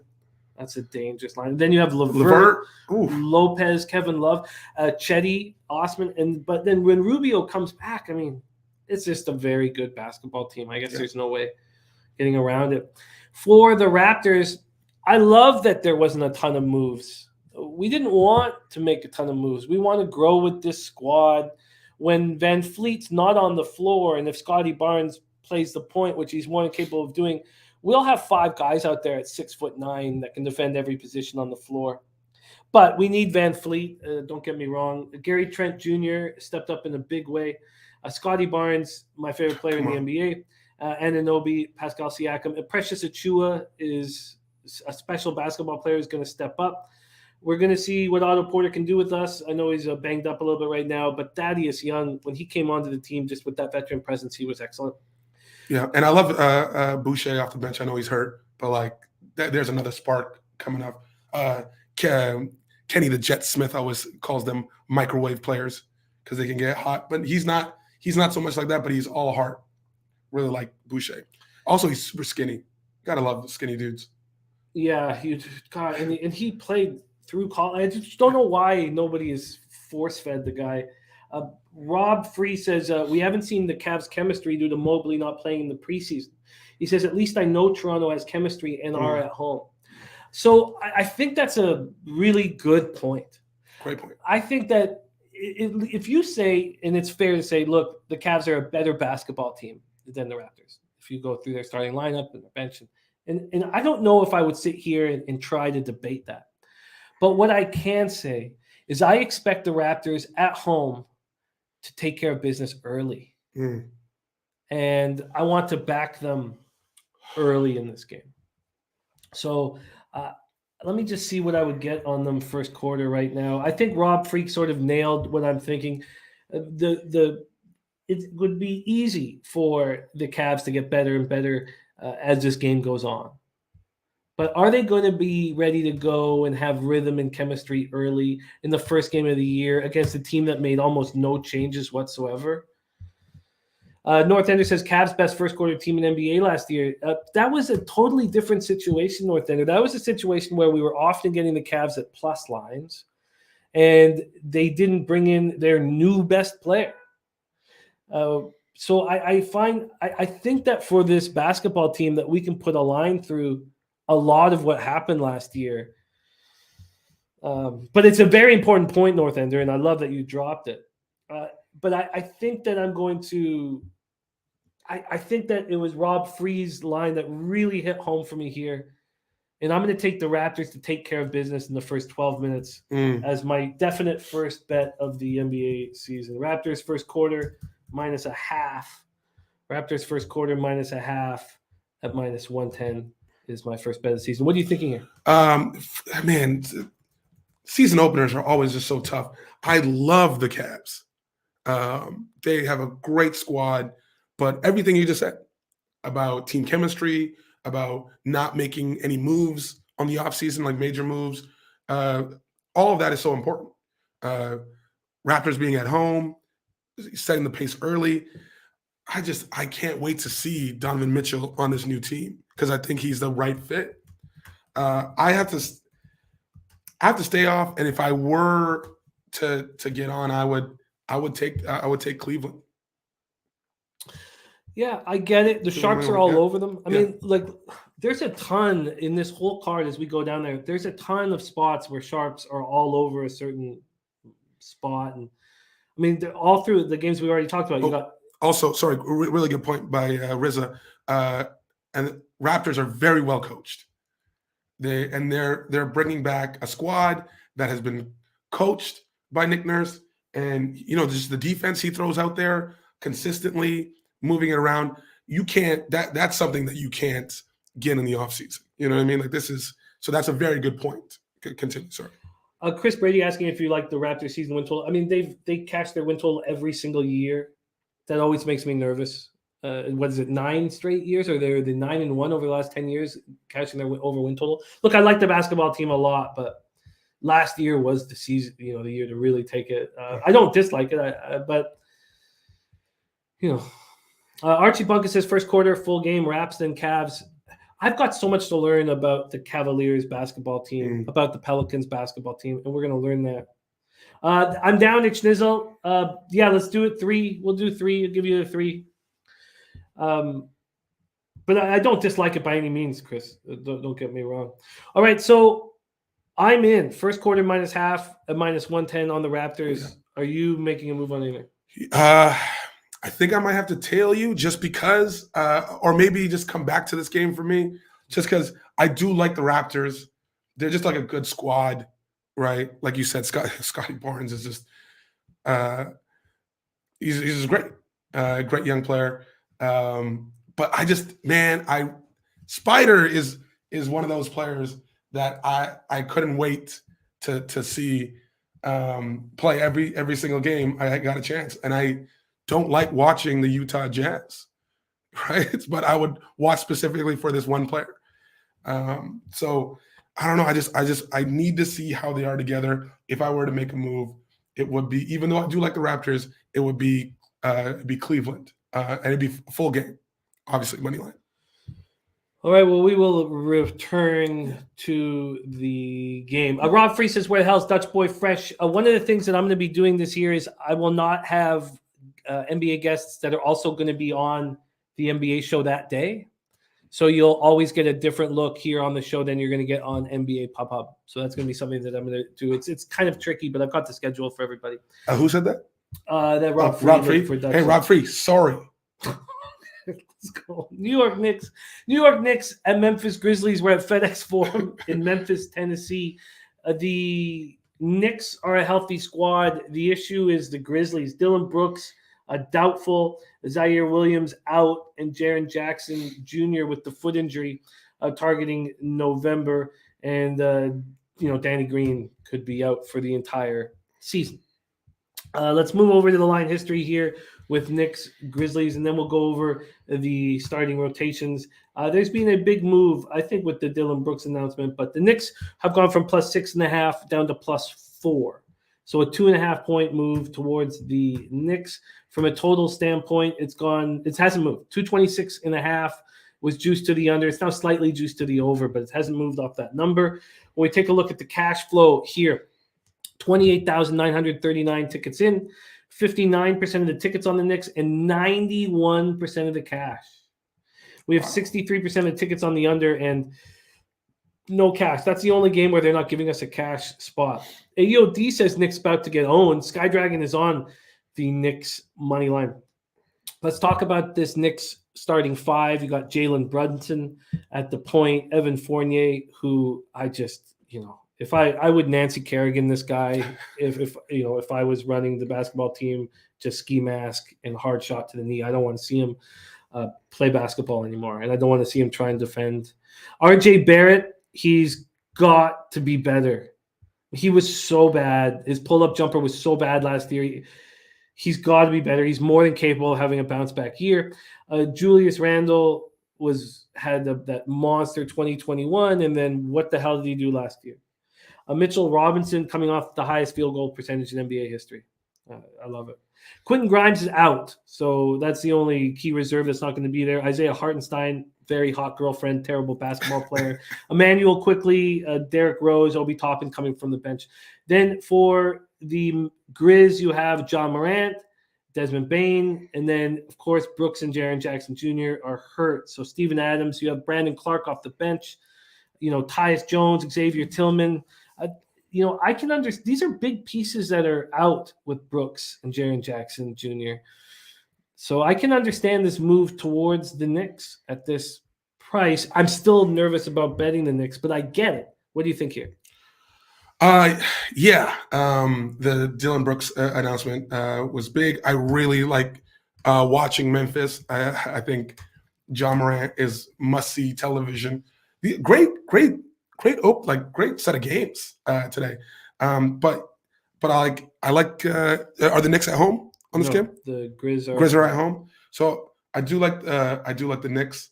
But I'm just staying off for this for sure. If I were to pick, I'd go with Memphis at home and covering. But the Dylan Brooks announcement kind of has me weary. Rob Free, all good, just joking around. Someone else said, I said sorry, something says, Sonny said sorry, like a Canadian smoking a Belmont. Sorry for that. But I think a lot of people are going to be on the Knicks for this one, and I don't blame you. I would just, if I were to make a wager, it would be Memphis to cover at home. But again, Dylan Brooks being out kind of has me uneasy. And I need to watch this Knicks team. I need to see them, and I just despise Fournier. Viper says I might add RJ points over. Don Juan looking at overs today. Again, I would prefer to not have I would prefer to not move on any totals, and none have come up appealing to me thus far. I'm going to stay off. I can get why the Knicks are getting the love that they're getting. I get it. And you know what?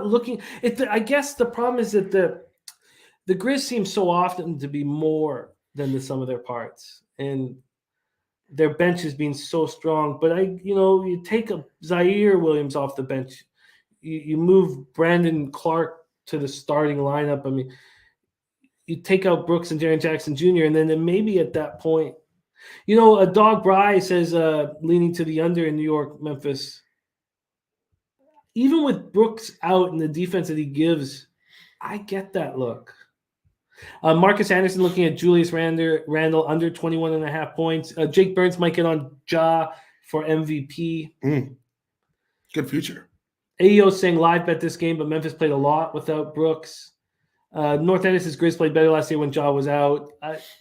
That was strange, and that's something that I don't – it's funny when you watch a team rise up without their best player, and I always hesitate to say that, when people say, oh, they're better without a superstar. Yeah, they rallied together and they won. I forget how many games in a row. It was great. Wow. And then Ja came back and they lost their first two, but then Ja rose to he was unbelievable after that stretch. That was wild to see. This total not moving at all. God, Desmond Bane, 43.5% from three since entering the league in 2020. No one in the NBA has shot better than that. He's a special player.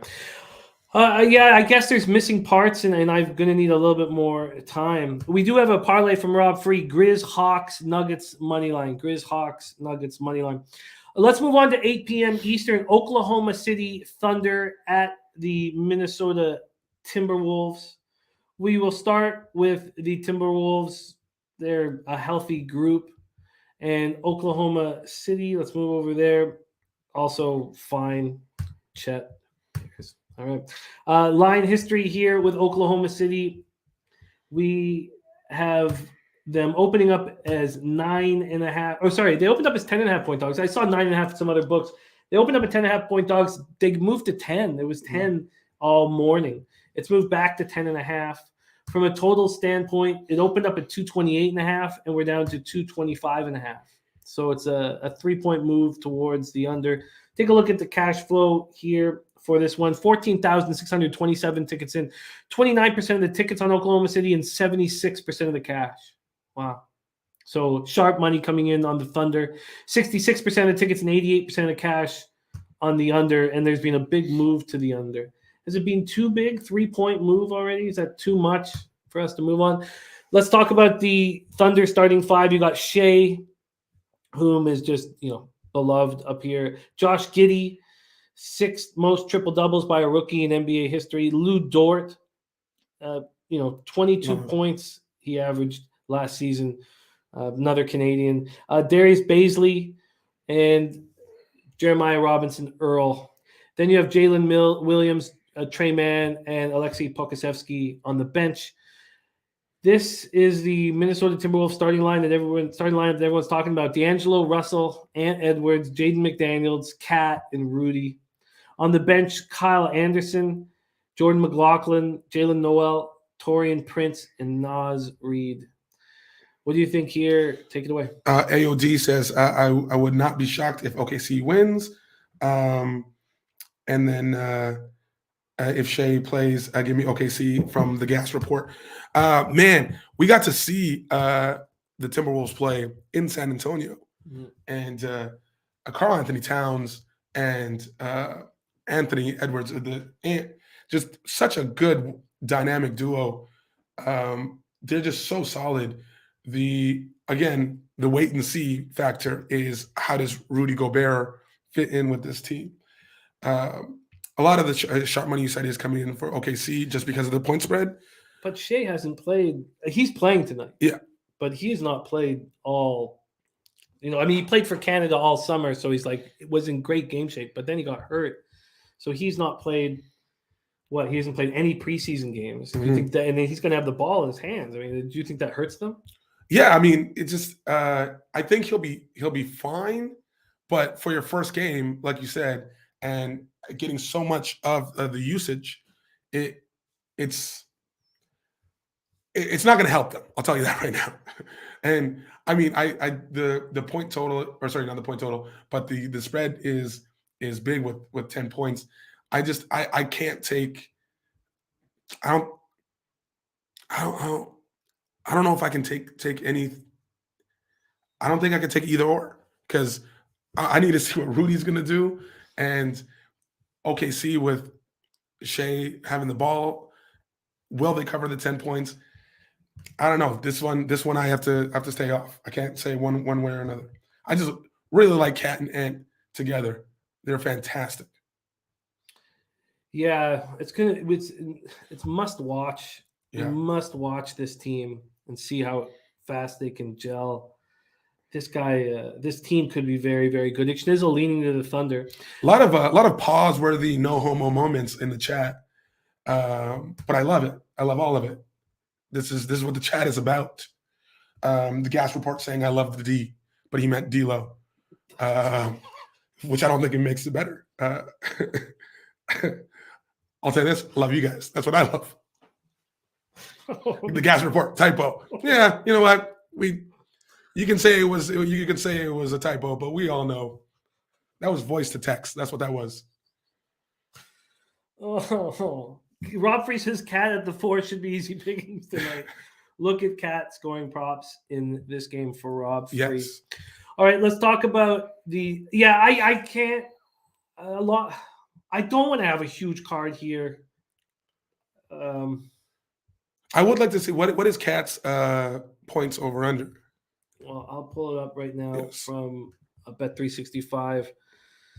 Cat, finally, the pressure off Cat. Yeah. But I tell you, I fucking despise like if he has this monster year this year because he doesn't have to be the man, he's got the protection, I'm gonna hate him even more. Right. Just like he's just can be such a obviously bitch. Jimmy is a Jimmy Buckets guy.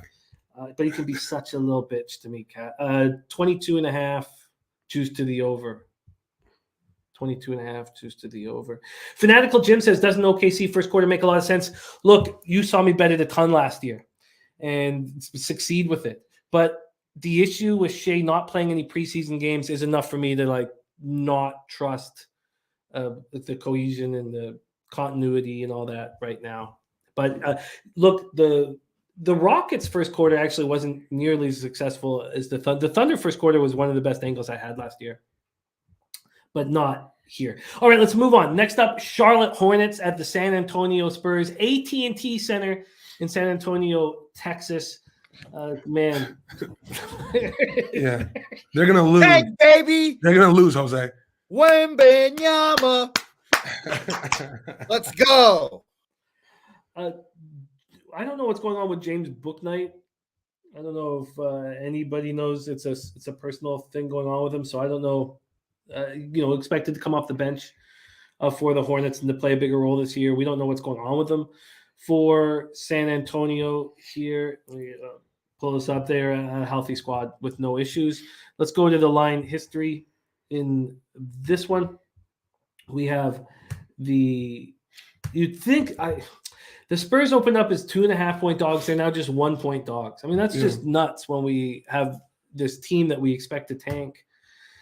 This total opened up at 229. Is that not unbelievable? This opened up at 229 2 days ago at 9:30 in the morning. And it first got up to 230.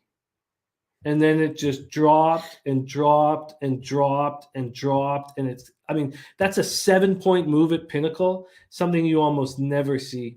LJ from H-Town, great stat. Spurs are 23-2 in season openers under Popovich. JP said, I'm going to see what trends develop this season, not rush to bet a bunch of last season trends right at the gate. Wow. So let's move to the cash flow, and we can imagine there's a ton on the under.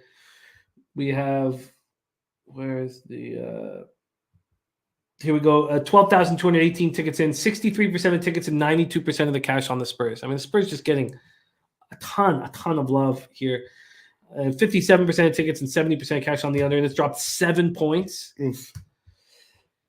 All right, let's talk about the projected starting five here for the Hornets. You got LaMelo Ball, Terry Rozier, Gordon Hayward, see if he can stay healthy. PJ Washington, Mason Plumlee, and then you have Cody Martin, Kelly Oubre coming off the bench. For the Spurs, Trey Jones, Devin Vassell, first player in franchise history to hit 100 3-pointers or more in his second season, hit 137. Doug McBuckets, so you got a shooter there. You got Keldon Johnson, who was excellent at times last year, and Jakob Poeltl, who can do a lot of things. Joshua Primo, I can't believe he's still 19. Zach Collins. That's the situation here. What do you think with the money moving so quickly over to the Spurs? LaMelo Ball is out with his ankle injury? LaMelo is out. Sorry, yes. Yeah. I should have said that off the top. Yeah, LaMelo. That was the only. Yeah, gas report saying Ball is out as well. Yeah. But, it's his ankle. Yeah, out for the beginning of the regular season. Yeah, and LaMelo Ball looks exactly like me when I was in high school. And it wasn't until he made the NBA where I was like, oh, I was very ugly in high school. I really like LaMelo. He is out. Charlotte team expected to be good. San Antonio sucks. I'm staying off this.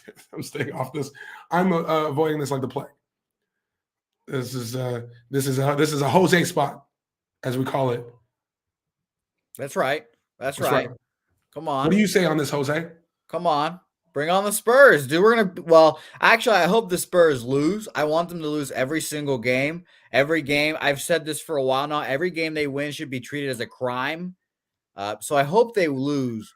But I think they win the home opener, the home fans. Charlotte also going to be horrific as well. So I would only bet the Spurs at home this year if you're going to bet them. This happens to be one of those spots, unfortunately. Yeah, see, this is why it's called the Jose spot, because none of that made sense. Thank you. I'm going with the Spurs. I hope they lose. Wait, what? I'm going to move on the Spurs first quarter. I just feel like there is a ton of continuity. Even though DeJounte's gone, there's still a ton of continuity. Trey Jones, Primo, we'll see how the one works. But by the way, I just want to let you guys know I have investigated on the price of courtside tickets for the Celtics Spurs game. And how much are they? Expensive. They're $1,000 each. They're $1,000 each. I'm not buying, unfortunately, out of my price range. But I did investigate. I wanted to see if they were, cheap. Shitty team. I would be the sixth man. I'd be fucking guarding the Spurs on the fucking sideline too. Is that how you play defense? Exactly. Yeah, I wave my arms up and down, and they fucking don't know what to do. No, you laugh, Sonny. I was a fucking young Tony Allen. Okay. Actually, I was a young Rajon Rondo. Actually, I couldn't shoot. I could pass like a wizard, and I could play hella defense. And I couldn't dribble. I can't dribble though. Do Wizards pass? Wizards aren't known for their basketball skills. Yeah. Well, that's not true. Look at the ones in Washington. They've been okay some years. All right. Well, there we have it. Coming right from Jose. I want Spurs first quarter -0.5 with no vig. That's what I want. I want Spurs early. I love the look. Okay. I love the look. Is there anything you want here? Or you want to stay away from this bum fight? Yeah, total bum fight. Love bum fights. All right, let's move on. 9 p.m. Eastern, Denver Nuggets at Utah Jazz. Vivint Arena in Salt Lake City, Utah. We'll start with the injuries. Quick look at the injuries for Denver and Utah. So I'm going to move over here and get Denver up first. Or Utah as a Bouquett out for the season opener. And for Denver, Jamal Murray questionable for the season opener. I wonder if we get any update on that. We all thought he was going to be in, but let's see here. He should be good to go for Wednesday's opener. Should be good to go. LJ from H-Town, best NBA bet, Denver first half -4. Says Denver second in league last year, first half scoring margin. On the road, Utah missing 59 points. 3 starters are gone from last season. Yeah, Murray isn't. LJ from H-Town here. I'll pop that in the chat. Thank you for sharing that with us, LJ. Great bet. I like that. Let's take a look at the line history here for this one. These Nuggets open up as 8-point favorites. They're now 7-point favorites. From a total perspective, it opened up at 218. Wow, so we have back-to-back games with 7-point total swings at Pinnacle. Opened up at 218. It's now up to 225. Wow, what a move to that over. Viper and Bees on Denver first half in full game. Ixchizzle saying Denver first half was a thing last year. Astute Chaos on Denver trifecta. Denver trifecta. All right, let's move over to the cash flow and see what has happening here. 15,421 tickets in, 67% of the tickets, 72% of the cash on Denver, and it's moved a point in Utah's direction. Then you have 84% of tickets, 99% of cash on the over. So it's sort of difficult to quantify. Jamal Murray will be in the lineup and probably won't play too much. You got KCP coming in who can help there. Aaron Gordon, Michael Porter Jr., and Nikola Jokic in the front. 5 starters on the bench, Bones Highland, Jeff Green, and Bruce Brown. For the Jazz, you have Mike Conley, Colin Sexton, who now has a ton to prove. Mm-hmm. Lauri Markkanen, who also has a ton to prove. Kelly Olynyk, who, BC boy that we cheer for, but coached against him. Walker Kessler is a rookie who's going to start at center. It's not going to be easy. Jordan Clarkson, who's just, he'll be traded at some point during the year. Malik Beasley has a chance here to, sort of fix all the things that have gone wrong in his career. And Jared Vanderbilt, who career highs over in Minnesota. What do you think here? It's interesting that there's all this money on the Nuggets that's moved a point towards the Jazz. Is there anything that interests you? Yes. I love the Nuggets. This is the game I've been waiting for just because I love the Nuggets so much. Jamal is back. Hopefully they ease him into the lineup. Obviously, Joker is fantastic. Michael Porter Jr. I've been watching since high school. Aaron Gordon is someone I've been watching since high school. I don't know if I ever sent you links to his games in the Bay. Yeah, fantastic. I love this team. I'm going Nuggets first half, full game. And I think Viper did the same thing. And I was just right here, Viper. Because they're a fantastic team. Utah, I don't know if I don't know if they're gonna be good this year. They're gonna be at home. Someone in the chat said a lot of home teams will win, even if they suck, for sure, because it's a home opener, a lot of moving parts. Totally agree. This will not be one of them, in my opinion.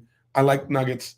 I like Denver a lot, and Denver is going to be, top 4 team coming out of the West. Well, there's a 3.5 available now. First half. It's very interesting that there's all this money on the Nuggets and it's moving towards the Jazz here. -3.5 at -110. Whether Jokic will be ready to rock here in game 1. How much time is Jamal Murray going to play? I don't see him playing more than 25 minutes in this game. And Bo Jackson, Utah going to tank this season for sure. Raven in the Desert says Denver pick them pregame layups. First quarter, second quarter, first half, third quarter, fourth quarter, and full game. Wow. Oh, man. LJ from H-Town says Denver lost all 4 meetings versus Utah last year as well. Salva Can says Nuggets smack City spot. AOD says Nuggets smack City.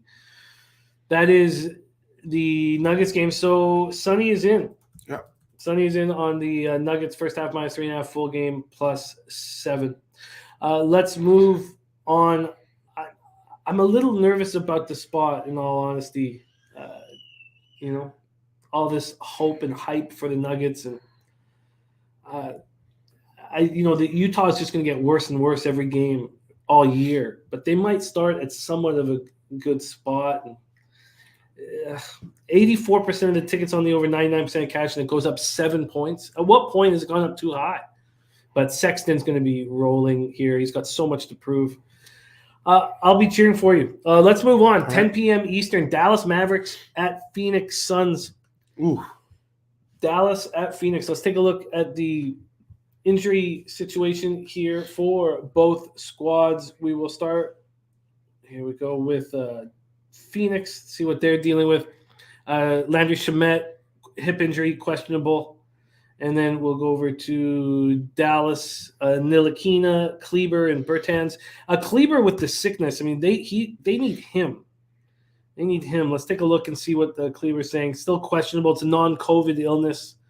Dwight Powell, Christian Wood, Dorian Finney-Smith. They do have some depth now in that spot. Let's take a look at the line history here for this one. Dallas, Phoenix. We have Phoenix opening up as 5-point favorites. They've moved to 4.5. They did get down to 4, so they moved back to 4.5. From a totals perspective, it opened up at 216.5 and is now 217.5. Let's move over to the cash flow in this one. 16,846 tickets in, and it's right up at 49% of the tickets, 57% of cash on Dallas. Then 58% of the tickets and 87% of cash on the over. Starting 5 for the Mavs, Luka, Dinwiddie, Reggie Bullock, Dorian Finney-Smith, and now JaVale McGee back in the Dallas uniform. You got Christian Wood, Tim Hardaway, and Maxi Kleber off the bench. Christian Wood. I love them 3 off the bench. Yeah. Christian Wood will start at times. You have options. You have, Hardaway from the injury-shortened season who watched this team improve. It's a fun team. And it was a fun back. I had them to win the Western Conference and the championship last year, and it was fun, and it was easy to hedge and make money, and it was great. Mm-hmm. For the other side, Phoenix Suns here, you got Paul, Booker, Mikal Bridges, Cameron Johnson, DeAndre Ayton. You have Cameron Payne, Bismack Biyombo, and Torrey Craig on the bench. What do you think here? You have the Phoenix Suns under 5 points at home. What do you think? I don't know what to make of this game. When you read all the line movements, very surprising to me. What a difference a couple of years makes. With the Phoenix Suns.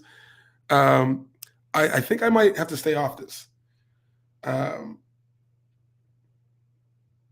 Yeah, I would like to have the Suns at 4.5 points. This is another team that made no changes and is angry. They're an angry. You mean the Suns? Yeah. Yeah. I mean, all they can think about. I mean, isn't the most lasting picture of last year Luka smiling at Booker? I mean, wasn't that like the picture that just stuck in your head? I mean, how could this not be a spot where the Suns are just fucking angry? See, I mean, I'm sure they're going to be upset. Because to me, the lasting memory of last year is a soundbite from Luka. Everyone wants to act tough when they're up, and he delivered. I don't know which Suns team this is going to be. They're at home, -5 points. I mean, usually I would look at this and it'd be easy. I just don't trust anybody this early. It's still, first game, home opener. This is a spot that I want. Okay. I just wish there was. I mean, it's sort of a pick 'em with the cash. I wish it was more. I will be rooting for you. I'm going to be on the Suns here. Suns full game -4.5, and I will bet it as soon as the show ends. Okay. Suns full game -4.5. Wine Time Sports says, I think Suns smack these boys. Yeah, I feel very comfortable. At this point, my card is Raptors first quarter, Spurs first quarter, Suns full game. Those are the three spots that I'm surely going to bet. We'll take a quick review of all the action, but I feel quite good about that situation. All right, let's move on. So you're staying off of this? I'm staying off of it. All right, let's move on. Is this our final spot on the board? I believe it is. And we saved the best for last. 10 p.m. Eastern. Portland Trailblazers at Sacramento Kings. We're at the Golden One Center in Sacramento, California. Say hey, play of the day action too. Oh, okay. Shit. Well. All right. A little dropping the table. I've had declarative statements on teams recently. I've got one here. Very, very interesting. Sweet. Stick around with us here then. Let's take a look first off at the injuries in this spot. Blazers, Kings. We'll start with Portland. Gary Payton going to miss the beginning of the year. Not much going on there. Then we'll take a look at Sacramento. Herter, ankle injury. Let's see. He's an interesting piece to this team. I'd like to see if the latest update on Herter. And full participant in Tuesday's practice and will be available Wednesday. So Herter going to be in it. And Rob Free says, Suns losing to the 36ers in preseason lost all confidence for me. No Crowder. Ayton is forced to be a Sun. Ain't no way I'm touching this. Rob Free agreed. I get it. I think that it doesn't matter if the Suns win game 1 of the regular season against Dallas. It's not like it's going to, if they cover and win, it's not like, Luke is not going to give a fuck. But I do think that the Suns take care of business here. All right, let's go with this Blazers Kings spot. We've gone over the injuries. Let's take a look at the line history in this one, the final game here on the board. We have the Blazers opening up at +1.5. They're now +2.5, so a 1-point move over to the Kings. From a totals perspective, it opened up at 224 and it shot all the way up to 228.5. Let's look at the cash and see if it correlates. You have 75% of the tickets on the Kings and 93% of the cash. Yeah. Wow. Yeah. And then 80% of tickets, 78% of cash on the over. The over is blowing up, but all that money on the Kings, it's only moved 1 point. That's it. Let's take a look at the projected starting fives here. We have Lillard. Get my guy out of there. Anthony Simons, who was so good at times. Josh Hart, Jeremy Grant, and Yusuf Nurkic. You got Shaden Sharp on the bench, and Nazir Little, Drew Eubanks, and Gary Payton when he's healthy. For the Kings, De'Aaron Fox, Kevin Herter, Harrison Barnes, Keegan Murray, and Demonis. But Keegan Murray's hurt, I believe. Sorry, I think, let me just double check. I think Keegan Murray is hurt. I'll get that here in a second. I got you. And then Rashawn Holmes off the bench, backing up Sabonis, Malik Monk, and Davion Mitchell. I mean, you have to expect them to be an improved team. Piker says leaning heavy to the over here. No defense will be played. I think Kings were the top over team last year. One of lean to the over. What do you think here? Final game on the board. Keegan Murray, game time decision with an ankle. But I would think he would play. Get my man Lillard out of Portland, please. I like Portland as like a city to go to watch basketball games. That's what I mean when I say like I like this team or I love this team or whatever. Just like my opinion, not for the bets. Being loyal sometimes hurts you, right? Like you ever not cheat on your girlfriend and then she cheats on you? Lillard's been cheated with a lot. You know, that's relatable. A shout out to my girlfriend, 7th grade, cheated on me at the skating rink. Tough day. Yeah, and again, Jose, I'm really sorry I had to do that, but it was just. There's some tough memories. I'm about to tear up right now. I'll cry, Sonny. I'll cry right now. Her on those skates, just did something to me. If I were to bet, I like the Kings at home. Getting Jeremy Grant on Portland will be very interesting to watch. I hope they can have some cohesion and so he can sub up. What happened? Chat funny, but keep rolling. Okay, sorry. Does Sonny know all my nicknames now? ALB, you're hilarious. I like, it's gonna be interesting to see, like a lot of teams this year, how they move together and what happens. But the Kings bringing back their core and them being at home. I like the Kings. Yeah, I get that. Oh, and also Malik Monk, adding Malik to the Kings. I very much enjoy the Malik Monk thing. Yeah. I mean, you know what? Feed me the rock. I'm ready in the post. All right, Okay. The rock is yours, Jose. Take it away. Say hey, play of the day. The Sacramento Kings are going to be a good basketball team this year. They're going to make the playoffs, and I like them very much. The UK combo, like we just said, Fox, Monk. I like that. Keegan Murray. I think he's out, first of all. I think he's out for this game. I'm looking it up. He might be COVID protocols, whatever. I don't know what's going on, but I think he's out, and he's a big part of this. So if he's out, I'm not betting on him.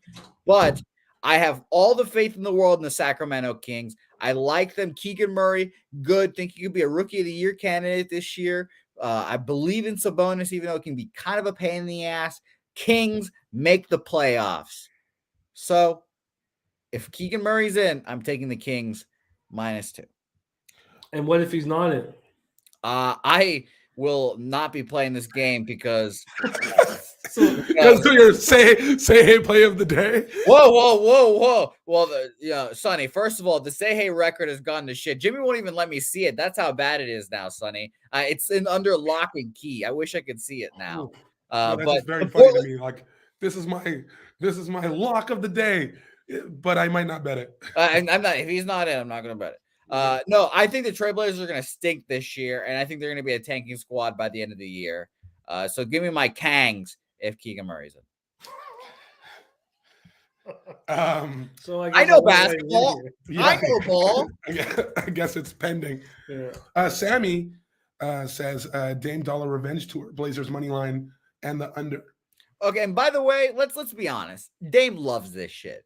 Dame loves being the star of a shitty squad. He loves everything being about him. He got his max money. Everything's catered to him. And I think this is just an easy life for Dame Lillard. I think he's just chilling up there in Portland. He ain't got it. I don't think we know the same Dame. Yeah, I don't. Do you know Dame Lillard? Yeah. Are you sure you're not talking maybe Damian Esperanza or something like that? I'm talking Dame Lillard from the Portland Trail. What's his middle name? Hold on, let me do some research. That's important research, Jose. All right, let's review all NBA action. All NBA action here, and let's roll. By the way, Astute Chaos looking at that Washington, Indiana over 226, Toronto, Cleveland over 214.5. We start out with a couple bump fights that we're staying off of. Magic, Pistons off. Wizards, Pacers off.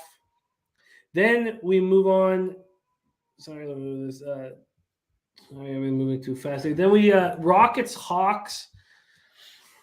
That's another stay off spot for me. You get your card started with the Pelicans +3 at -105, and love that. Hell yeah. You agreeing with my bets is not helping my confidence, Jose. Oh, we were right. No, don't make this be a Gokster situation, Sonny. This will be a Gokster. You don't even know what happened with Gokster, but let's just say he's a number one least favorite Canadian. Rob Free said my girl cheated on me with Keenan Allen back in the day. I was mad she didn't get pregnant. I would be rich by now. Fuck, Rob. You almost had that shit, I'm dude. not sure if that's how it works. That is how it works. 100%. When my sister was single and doing sports interviews and stuff, Yeah. I tried to get her to just Zach Randolph was hitting on my sister essentially, and I was like, Carla Deportes, you got to take one for the team here, man. This is it. But she didn't do it. Oh, don't let Zach Randolph anywhere near my sister. That guy doesn't mess around. Yeah. Okay. Let's stick around here. Pelicans +3.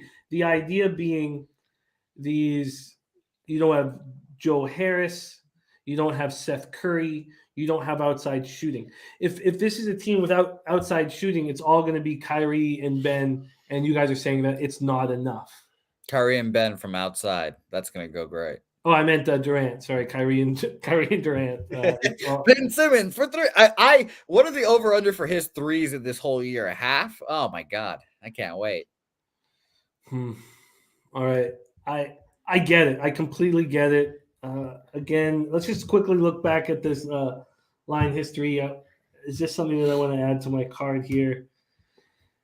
You're getting even money though on the +2.5. God, do you have a feeling that Durant's just going to go off here because he knows that he doesn't have the outside shooting to help him? Yeah, that's another thing that I brought up when we were capping this game is Durant's points is also a very good look for like player props, because Durant is going to have to carry the load, which he can do and would like to do. Durant shoots 35 shots like it's going to be. I mean, I believe in Herb Jones. I bet Brooklyn +3 personally, -110. Or sorry, New Orleans +3. Yeah, I believe in Herb Jones, and I believe in Zion. Ben Simmons is going to get run through. Heat -7.5 and the Pelicans +3 are my possible additions. I'm on the Raptors first quarter -0.5 and -1. I would like to go into the Raptors and take the Cavs full game. Cavs full game. Yeah, that's gonna be fun. Yeah, just because we'll be watching it. Sonny's legendary. We could take Ella to the game too. Oh, we'll see. We'll talk about it. I love Sonny's, like, he'll go to the game, bet on the other team, and wear the jersey of the home team. So I love that. Sonny's always winning. That's the Sonny experience. I don't think I've ever done that, but I can guarantee you did do that. I believe that was with baseball. Yeah, with baseball. The bet was smart. It was the Mariners, right? Yes, it was the Mariners game. Yeah, but the bet was smart. It was it was on the Astros. No, it's all right. It's all right. I get it. You're winning on all sides. I'm just loyal. You know what I mean? You're winning on all sides. I get it. Yeah. So, do you want money line or you want the +2.5? You know what? Let's go. I'll take it with the +2.5. Okay, +2. Oh, it was +2 earlier. Damn. Did that go up? No, it's gone down to 2. It's gone down to 2. It opened at +4. Okay. And it's gone down to 2. So let's give you the +2.5 is. Sorry, where is it? +2.5 is -108. You know what? Let's do the money line. Fuck it. All right. We'll do it live. Sorry for cussing. Here we go. Sorry, Ella. Best we can get you is +120. Well, +125 at 5 dimes. I haven't been giving out 5 dimes lines but we'll give you it here. Full game +125 on the Cavaliers. Cavs full game +125. All right, let's move on. Then we have Knicks Grizzlies. A lot of you guys are on the Knicks, and the lines dropped from 6.5 to 4, and Brooks being out, and I still can't do it. Thunder Timberwolves, we're staying off. We've seen sharp money on the Thunder. It's nuts to me. Spurs first quarter -0.5 with no vig for me. That's going to be on my card. Sonny's got the Nuggets first half and full game. LJ from H-Town, NBA best bet. Denver first half -4. And then we have Suns full game -4.5 for me. And that is all of our NBA action. There you have it. Let's review other sports here as well. As you guys know, my best bet on the entire board is Panthers team total under 4. Team total under 4 minus 106. 3.5 at plus 150. 4.5 minus 165. I'm off Jets Avalanche, and then I'm on the Kraken first period plus 110. In baseball, it's all Jose. All Jose. He's on the Phillies plus 101. Full game team total over 3, and first 5 team total over 1.5. Then he's on the Astros minus 1, and he's on the Astros to win the series 4-1 at plus 425. Sweaty Butcher in the house. Jose's on Georgia State money line at plus 285, and I want the under in this game. Shout out to the anarcho-capitalist. I want the under, and let's see if it has moved at all anymore. I want the under. I want this to be one of those spots where the over keeps getting bet, and I think that's more than possible here. Let's just see if that's continued to happen. Here we go. The line history. I think this App State can stop the run. And, oh, wow, this line history has moved again, has it? No, it hasn't. Still at 8.5. Wow. And the total still sitting at 60.5. I'm interested in the under. I want the under, and I think that, like these standalone games, it'll just go up. And that is our show for today. Tomorrow we have Dabra Kadabra, or Dabby Cab. He's going to be capping baseball and NCAA football with us. Mr. Gokster will be joining us to cap the NHL card. And Jose Bouquett will be on the ones and twos, but he'll also be breaking down MLB and jumping in with Say Hey plays of the day. And thank you, Sonny in the house, Sun Dizzle. We did it. We did it. I'll admit, it took me like 15 minutes to stop laughing at the difference in size with the. It's just funny. It's just really funny, and it's not like that in real life, but here it just looks hilarious. It's exactly like that in real life. I'm trying to give Jimmy some credit. He's not a short man, we look like the AT&T bars essentially. I'm the shortest one, and Jimmy's in the middle, and Sonny, you're just a skyscraper. Well, I mean, just the way we started, way to end it, Jose. Yeah, not making sense. It's not making sense. A Sweaty Butcher says Pistons 9-3 against the spread at home against the Magic. Last 12 meetings, Detroit is a much better team than the Magic. Sweaty Butcher says Spurs are going to be a fade all year. All year. Hope they lose.